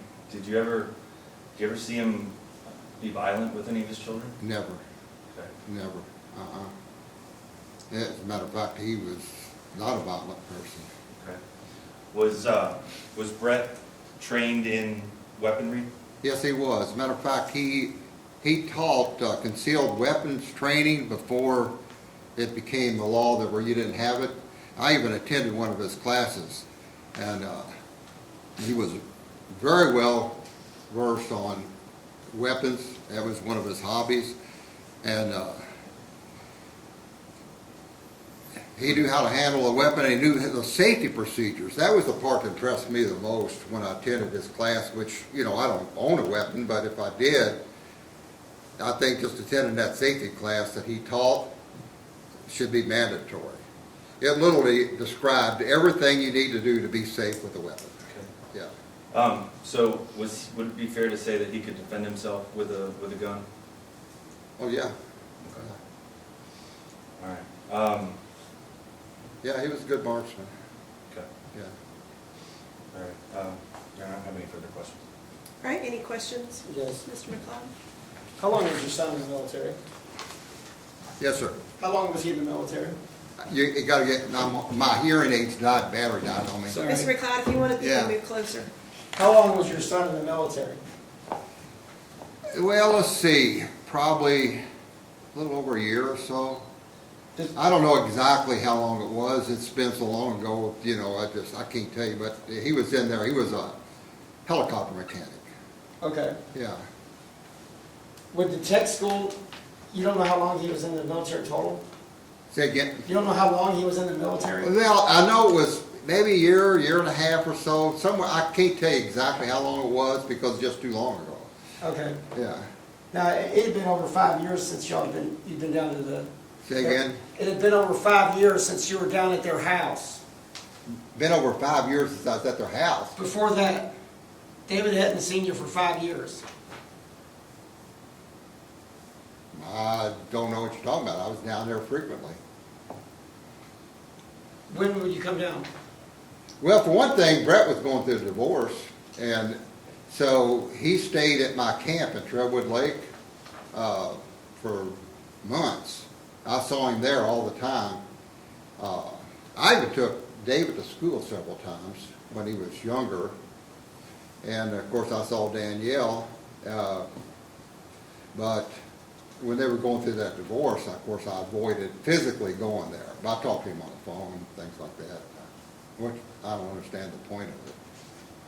Point of what? Of what you're asking me. Well, all the kids state that your son was drunk each day. That what? Your son was drunk each day. He was Every drunk. day. When was he drunk? He was drinking every day. Yeah, that's Kentucky. People drink in Kentucky. It's a bourbon county. Has he ever had a DUI? No. Does he drive when he's drinking? No. He drives in the privacy, drinks in the privacy of his own home, just like a lot of people in Kentucky do. This is a bourbon state. I mean, yeah. That's true. Where are you from? Where do you live? I live in Louisville, Kentucky. Yeah. Okay. Okay. everyone says like you've moved so far away and it's Louisville, and they always say. Yeah, it's about 35, 40 minutes to. Right, I live in Louisville. Yeah.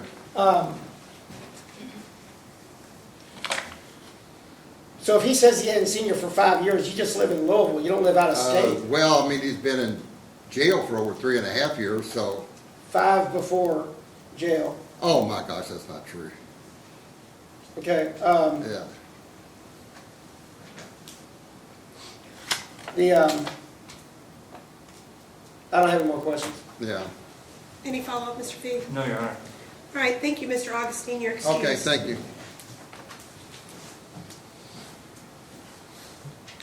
Any other witnesses from the Commonwealth? Your Honor, we would call Eric Augustine.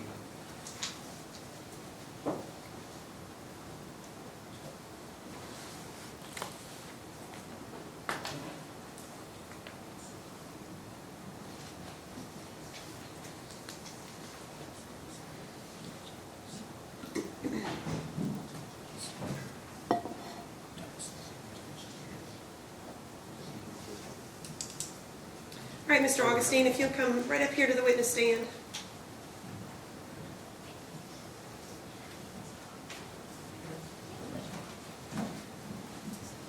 Before you sit down, if you will turn and face me and raise your right hand.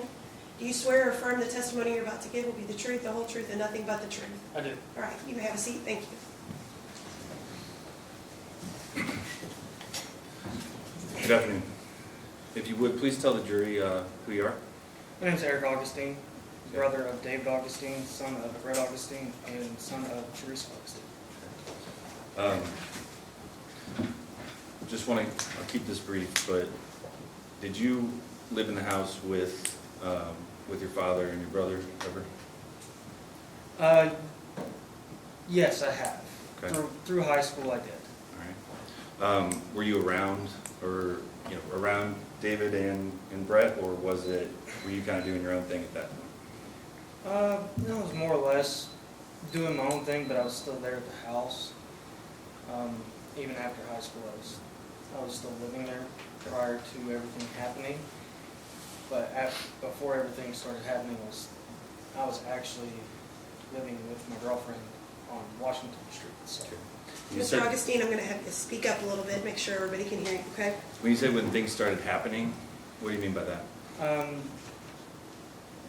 Prior to everything that happened, Okay.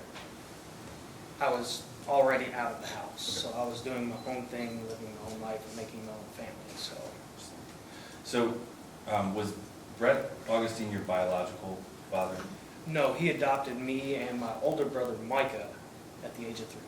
Okay. Is that something that you were, now that you look back on it, is that something you're glad that he did?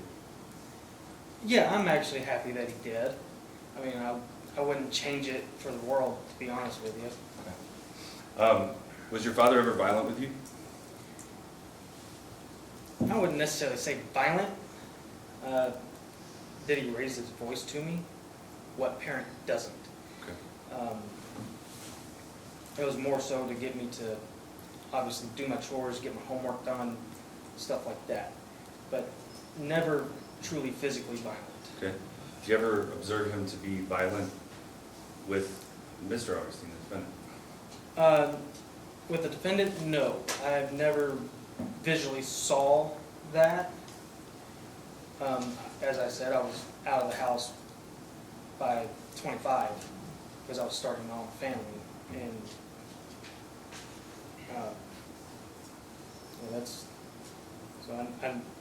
I wasn't there for that. Okay. Do you believe that there was violence going on? I can't attest to that because I wasn't there. Like, I didn't physically see it, and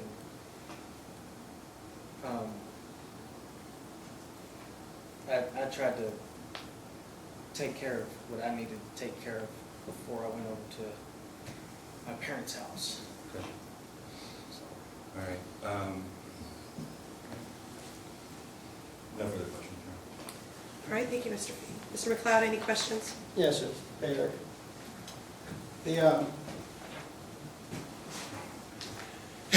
Your father's drinking, it was accelerating at the end, wasn't it? Yes, it was. In fact, you wanted to move out of the house it was going so far that you want to move out of the house and remember your father in a certain way. Well, I was already, like I said to the district attorney, that I was already out of the house by 25. So now, granted, I was back and forth because me and my son's mother were kind of intermittent, and then when we finally called it off, I officially got out of the house, and I went and started living with my new girlfriend, whom I'm still living with, and she actually helped me get through everything that's happened in the last 4 years. So Now, but you had to get out of there with the amount of alcohol that was happening. well, once I got out of the house, I decided that with as much alcohol that my dad drank, I didn't need to bring my kids around it. Now, granted, when he was sober, he was a great father. He would do anything in the world for any of us.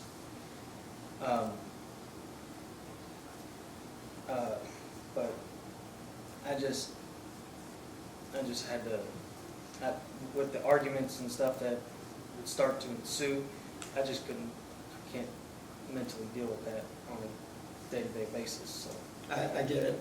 Now, was there any beginning or end to those arguments? Any purpose behind it? I would leave the house before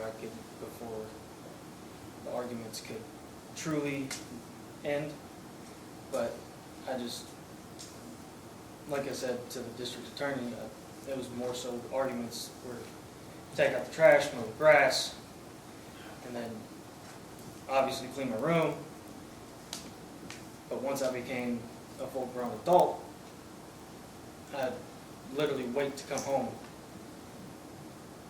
to go to bed because I didn't want to argue with my father. So you would come home later? Yeah, I would come home later, but I would literally wait to come home because I didn't want to argue with him. Was that a guarantee you're going to be arguing with him? Well, that's not necessarily a guarantee that I'd argue with him, Right. but I would, it wasn't just me that did it. No. But once I got to a certain age, I had to pick what was better for me. My mental health or the argument. I chose my mental health. And the argument was all you can eat. He had enough for everyone. Most of the arguments were, get up, go to work. Get up, do your chores. But Do you're a what good you need worker. to do as a man. You're a good worker, though, and you do chores, right? Yes, I do. But there was still an argument with you. Well, at the time, I worked as a roofer out in the 110-degree heat. So as the day progressed, and by the time I got home, I was ready to sit down for 10, 15 minutes, and he would walk through the door, see me just sitting there. He would get mad and say, "Why aren't you outside doing something?" And I had my own car. Obviously, I've got a license, so I'd just get in the car and leave before any other argument could ensue. So that way, everybody was happy. That was something that the defendant didn't need to see. The sister, she didn't need to see it either. Me and my dad didn't always see eye to eye on everything. But as I got older, and as I started seeing some things in his perspective, once I started my own family, I now realized why he was on my case so much. And it wasn't just him. I mean, it takes two to raise a family.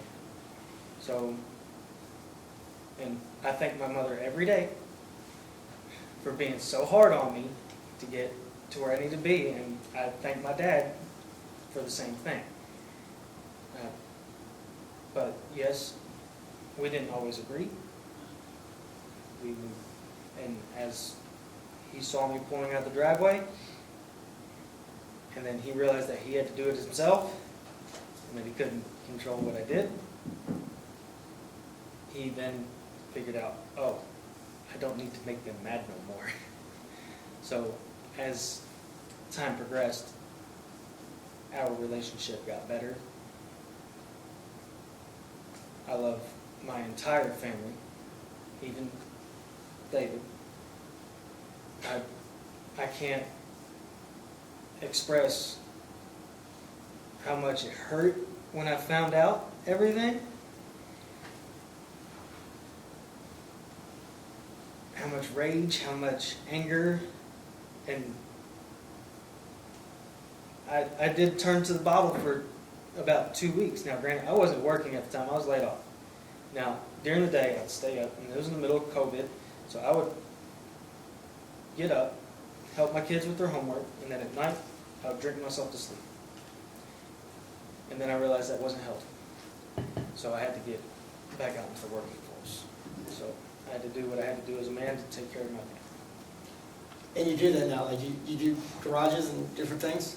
I do multiple of different things. I can pretty much do whatever you need me to do for the most part.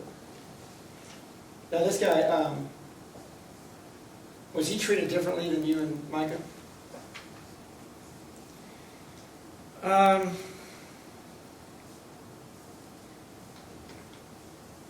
As he got older, he got treated pretty much the same. He was expected to do his chores, do his homework, get out there, get a job. But as he was growing up, it was up to me and Micah to do the trash, split wood, and everything else. He got to play video games. But I wouldn't change that for the world. I would sit down and I'll play video games with him. Would I get yelled at for it? Yes. Did I care? No. Because I love my entire family to death. It doesn't matter who it is. David, he was a different breed. He was the jokester. He was the musician. He brought smiles to everybody's faces. So did my father. They're both lives of a party, just two different generations. Now, David, you know him as a nonviolent person. I've never really known him to be violent. Now, granted, we would joke around. We would have little wrestling matches in the front living room on birthdays, but other than that, I've never known him to be violent. Now, if he did get mad, you knew it. But with how I couldn't help. Sorry, David, but when you got mad at me, I couldn't help but to laugh. I really couldn't, but I mean, He's not a threat. He's not a threat to you. I wouldn't say that he wasn't a threat, but at the same time, we knew to respect each other's boundaries. And the same went with me and my dad. So when I left the house, my dad knew not to call me. He just knew to leave me alone. And I have my mother to thank a lot for that. Because, I mean, have me and my father almost gotten into a few fist fights? Yes, we have. There's no doubt about it. I wouldn't, but again, I was freshly 18, going into my 20s. I mean, I was still a child at that point. I wouldn't necessarily say a child per se. I was an adult, but with the mindset of still being in high school type deal and feeling invincible. So instead of fighting, I left. I couldn't be there. So that way fights didn't ensue and stuff like that David didn't need to see, Danielle didn't need to see, even my mother when they were married at the time, didn't need to see. If you hadn't walked away, the fight would have bounced. No, if my mother didn't force me out of the house, the fight would have happened. Okay. So, but that would have been on me, not on him, because I know that at that age I had anger issues, and yes, he can even testify to that one. I had my issues. I fight with those issues on a day-to-day basis. But I find my outlets in splitting wood and making sure that I don't take it out on nobody. But again, I wouldn't change the life that I had growing up. I wouldn't change it for the world. But you had a wingman. I mean, your brother, Micah, he's quite the character. He's an antagonist. He likes to antagonize a lot of things. But yeah, I had him. Tell me who Micah is. Micah was the guy that I could call upon, and there was not a thing he couldn't help me fix. He was just that person. Now, do I wish he was still with us today? Yes, I do. Do I wish my father was still with us today? Yes, I do. But again, I can't control things that were out of my reach, out of my scope of being able to either stop or help. Because when my brother passed away, I went numb. I'm still numb in some aspects, but I have my good days, I have my bad days. But Michael was definitely one of those guys that would be there for me when I needed it, and if really need be, and he would just show up, and it would be on one of my worst days, and he'd say, "Come get in the truck, we're going to work." And then my worst day would turn into my best day. He's charismatic. Yes, very charismatic. Did he treat David more like a son than a brother? Micah, he tried to treat him as equally to me as possible. So, but you're a bratty little brother, and he's 12 years younger, right? Give or take, yes. Okay, so you're at the fight, like, antagonist level. But I wasn't necessarily the antagonist. Micah was pretty antagonistic. He knew what buttons to push and what buttons to stop pushing with me. He did the same thing with everybody in the house. Like a good older brother would. Yep. Most certainly. Now, when did Micah leave? Did he leave before you or after you? Micah left, I want to say we left roughly about the same time. Because we both went to New Jersey to work for a little while. And that was pretty much when we realized, oh, we have a lot more freedom when we're not living with mom and dad. So, had you lived with your father, just you and him alone? Had I lived with him, just me and him alone? Yeah, there were days that it was just me and him at the house, and there was no problem. Anyway, like a month together? Or? Like that long? No.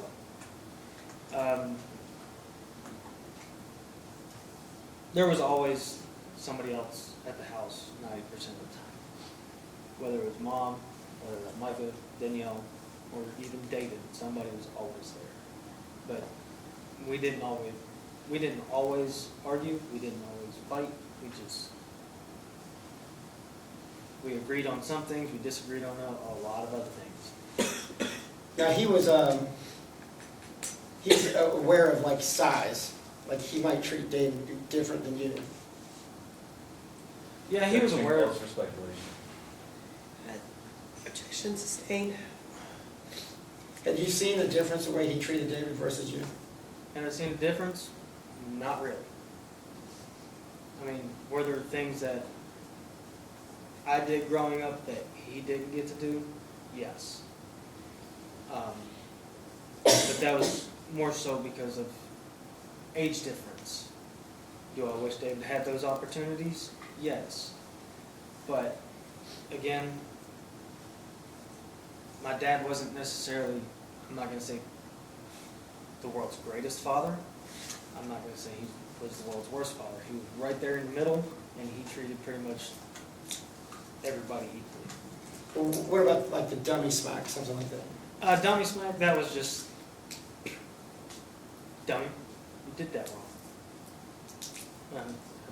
He didn't do it hard enough for my head to hit the table. But he ceased doing that to you. He realized after me and Micah got so big that he didn't want to receive one from us. So he had since stopped doing it to us, and then he didn't do it to Daniel or David.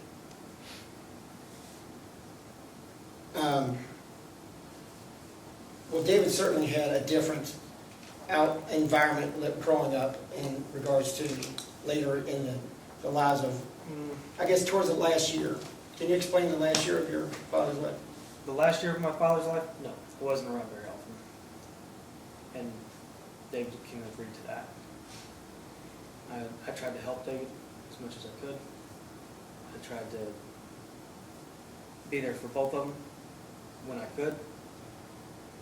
But when it came down to it, I had my own thing going, I had my own family, so I did what I had to do as a father and as a partner. I had an obligation to take care of what I needed to take care of first before I took care of something else. I'm trying to read what you're saying, and is the house drama? No, I wouldn't necessarily say it was drama. Why does he need help? Or when you trying to I help was him? thinking, like, get a job or so on and so forth, Like guidance? Yeah, more, I drove him to and from work. I helped him out when I could. I would have done the same for my dad if he had just called, but he didn't.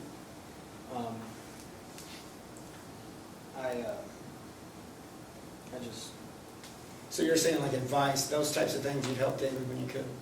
Is that right? Or, no, I helped him like I physically helped him get jobs, and drove him to and from work. It's not that I gave David advice. I tried to help him become the person that he needed to become. But as far as like, if David came to me for advice, I would have given him the best advice I could. And there have been times that he did come to me for a little bit of advice. Not that I was a great help with that, but I tried to just, I'm a people pleaser. And when I become a people pleaser, I just try to help everyone, and then it all backfires on me, and then I become depressed. And I've always been like that. is Danielle a people pleaser? I have no idea. Now Micah, you call him the antagonist, so I don't think he's not a people pleaser. He was to an extent. Like, Micah was a whole different breed. He was the guy that you could turn to for help when you needed it. His personalities were different than They the did. ladders. All of our personalities different. All of them. Like, I'm the lover, not a fighter. My brother would go above and beyond to protect all of us. Now, I'm not saying I wouldn't do the same. Is it fair to say Micah was kind of the unelected leader? Of the siblings, yes. He definitely was. Like, when Dad passed away, he took the reins on his estate, and took care of what would need to be taken care of, And that's when we met. and that's when we met.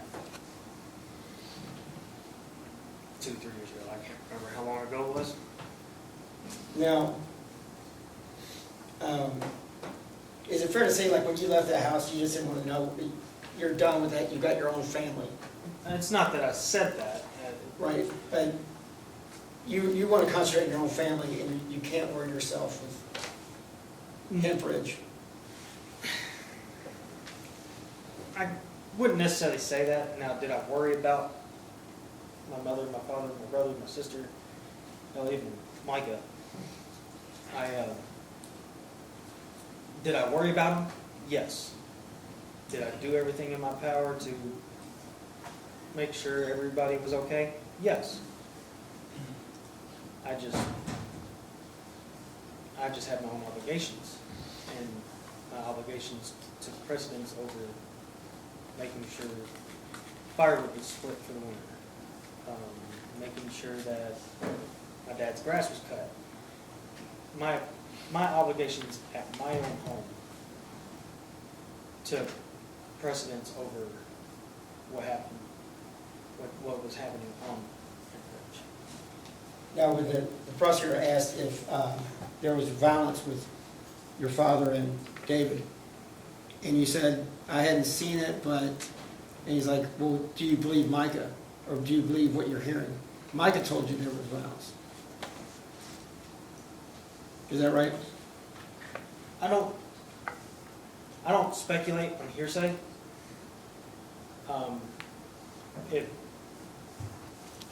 I don't know personally if there was violence in the home. I heard through the grapevine there was. Now, whether that's true or false, I have no idea. I love my brother. I love my father. There's not a thing I wouldn't do for either one of them. But Micah wouldn't lie to you. Micah didn't really talk to me about it much, to be honest with you. All right. I'm sorry about Micah. Thank you. I don't have more questions. All right, thank you. Anything else? No, Your Honor. All right, thank you, Mr. Augustine. You may be excused. All right, if I could have parties approach.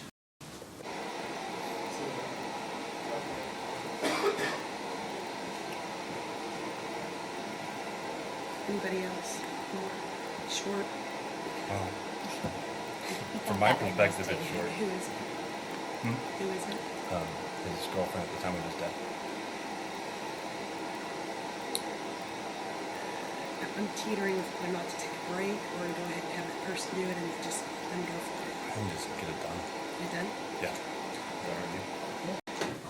All right, Commonwealth, call your next witness. Julie Bowles? You say Bowles? Bowles, yes.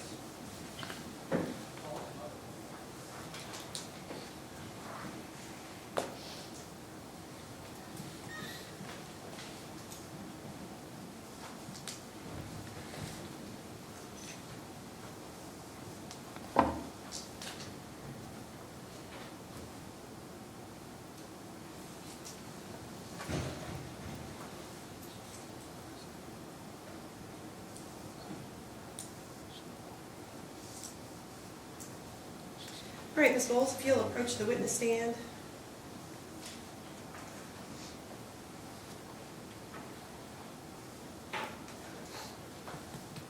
Before you sit down, if you will turn and face me and raise your right hand.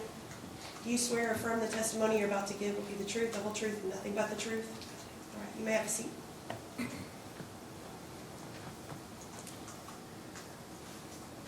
Good afternoon. If you would, please state your name for the record. Julie Bowles. Okay. And I'm going to ask if you can, as best you can, I know this is difficult, but try and speak up as best so Okay. that we can. Julie Okay. Bowles. Thank you. How did you know Brett Augustine? We dated for 5 months. Okay. Was that up until the time of his death? Okay. Yes. How frequently did the two of you spend time together during that period of time? A lot of time. 3 or 4 times a week in the beginning. Okay.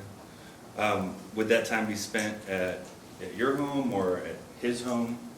At his home. At his home, okay.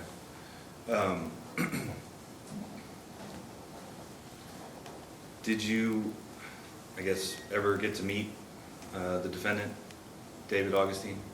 Yes. Okay. Did you have a lot of interaction with him? Not too much. Okay. What would he do when you were there? He was secluded in his room most of the time, Okay. or he wasn't there. Now, when you were with Brett, would he drink? Yes. Okay. Did he drink a lot? No. Okay. Would he get physically intoxicated to the point of falling over? No. Okay. Would he ever get argumentative with you? No. Was he ever violent with you? No. Okay. Did you ever see him act violent with his son? No. Okay. Did you believe that he was concerned about his son? Yes. Was he trying to help him? Yes.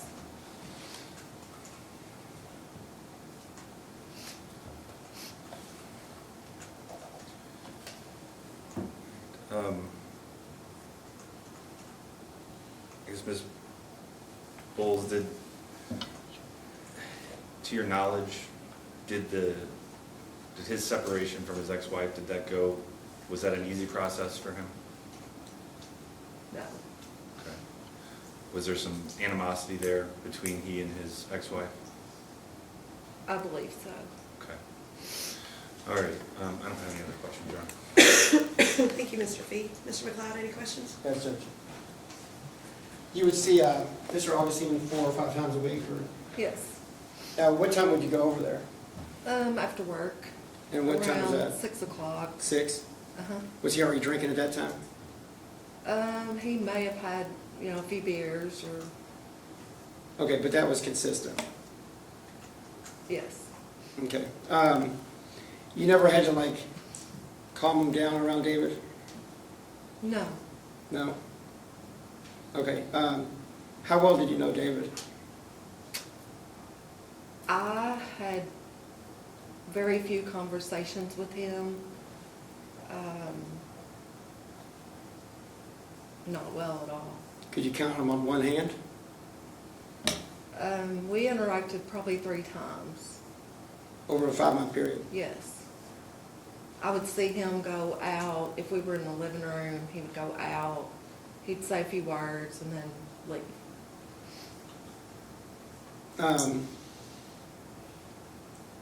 Okay, I don't have any more questions. Anything else, Mr. Fee? No. All right. Thank you, Ms. Bowles. You may be excused. And any other witnesses from the Commonwealth? No, Your Honor. All right, if I could have the parties briefly approach.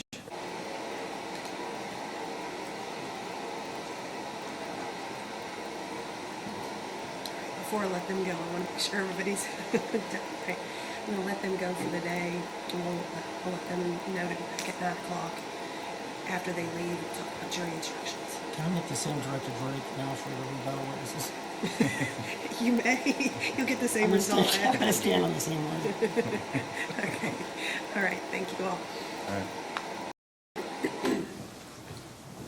All right, ladies and gentlemen, that concludes the testimony for today. At this time, we will recess until tomorrow at 9 a.m. But before you leave, I will give you the same admonishment. I want to admonish each of you that at this time, it is your duty, while this case is in progress, not to permit anyone to speak to or communicate with you on any subject connected with this trial. And all attempts to do so should be immediately reported by you to the court. And you should not converse amongst yourselves on any subject connected with the trial, nor form nor express an opinion thereon, until the case is finally submitted to you for decision. No private investigations or tests or searches of the internet should be done in an effort to obtain evidence on your own. I want to further admonish the parties, their attorneys, the witnesses, and anyone else having an interest in the outcome of this case not to have any conversations with any of the jurors serving on this case about any subject whatsoever. All right, if you will take off your juror pins, just leave those in the chair. Make sure you leave your notebooks and everything. It'll be there for you when you return in the morning, and we will see you at 9 a.m. Thank you very much. Thank you, Your Honor.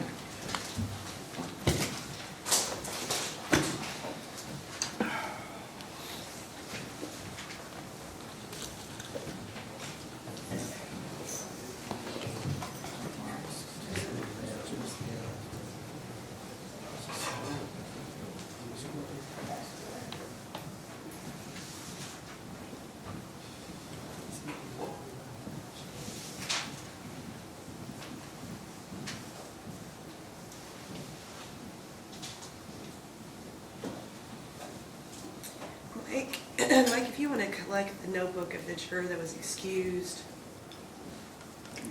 Mhm. I just want to make sure it doesn't get picked up with one of the other jurors. Can we look through it? No? All right. At this time, are you prepared to have arguments with regard to jury instructions? I like to make sure we have everything finalized for jury instructions before we go into closings. Obviously, that's your opportunity to argue those with the jury. The court, just from a procedural standpoint, when we begin tomorrow, before we begin closing statements, the court will tender the jury instructions and read those aloud with the jury so that they are aware of the instruction on the law as they head into closing arguments. So I have not received any tender jury instructions from the defense. It's my understanding that substantively you didn't have any real objections to what was tendered by the Commonwealth. Is that correct? That's right, I think they're formed. And, Okay. I think we've met the threshold for a self-defense instruction. Okay. Commonwealth? All right. Ultimately, I don't know that they have, just from even the testimony of the defendant today, that there was never anything that, a break in the action from the fight to where he initially pulled the gun on the victim and pulled the trigger, shooting him in the finger and the arm. Testimony today was that he was outside, his father was backlit, his father never pointed the weapon at him, never raised it to his eye, and he fired. So I think he has proven that he is the initial aggressor from the start of the fight to the actual murder. And at the same time, if you were to deny to give that, I think we would have an automatic appeal issue. So I understand why that would go to the jury ultimately. Now, ultimately, I think that is a question of fact for the jury to consider based upon the information they have received thus far. I think that's obviously where the credibility of the statements and the witnesses comes into play, and ultimately the jury has to make a determination as to that credibility. So at this time, the court will allow for the instruction for self-protection to be made.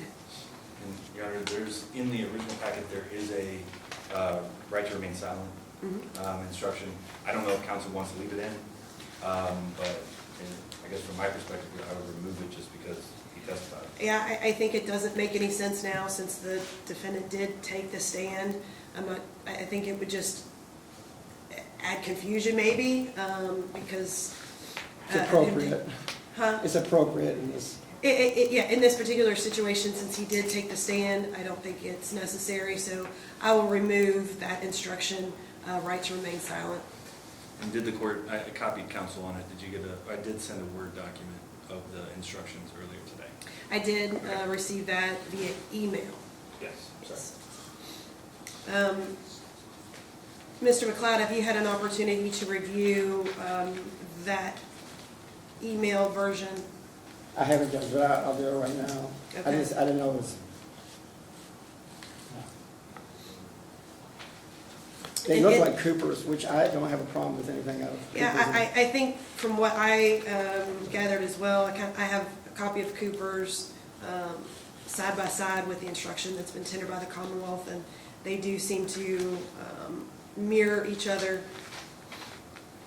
Just want to make sure that we're all on the same page. So with regard to instruction number 1, it will be the instruction to select a foreperson. Instruction number 2 will be presumption of innocence. Instruction number 3 on circumstantial evidence. Instruction number 4 on unanimous verdict. And then as to the instructions to the jury, it's laying out murder as he has been indicted, with the lesser included possibility is manslaughter in the second degree and reckless homicide. And I do believe that language mirrors what we have in Cooper's. Sometimes I see the definitions spelled out separately in a separate instruction, but I think it's fine the way that you've tendered this. Any objection to the way that those have been prepared? Just having No, I like it. I like it better like this. Okay. Then there's the self-protection instruction 1A and wanton or reckless belief qualification. Provocation qualification, initial aggressor qualification. Any objection to those as tendered?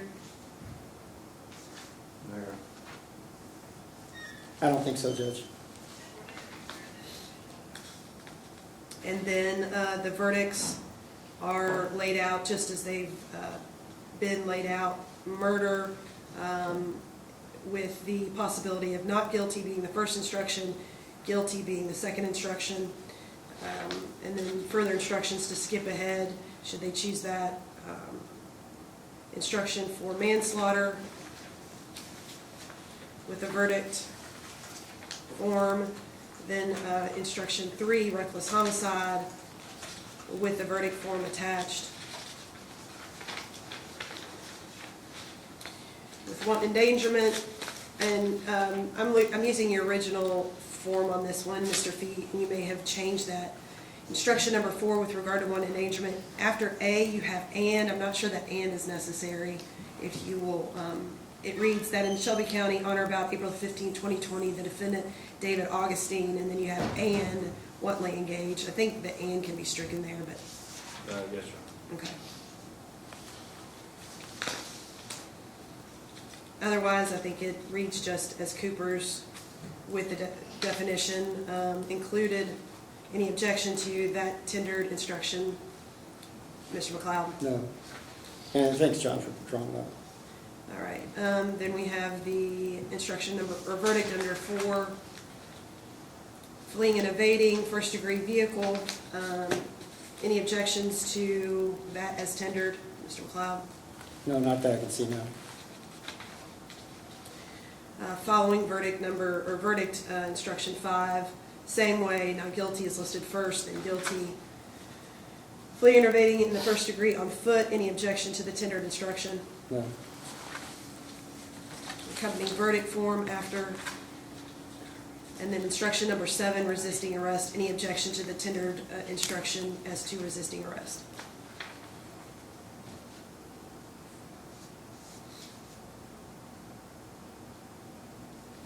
Any objection? No. Okay. I'm sorry. And then the accompanying verdict form seems to follow suit as well. All right, anything else? Any additions, corrections, changes that need to be made before I compile the final form? My suggestion is for us to meet at 8:30, have you all review the court's final draft.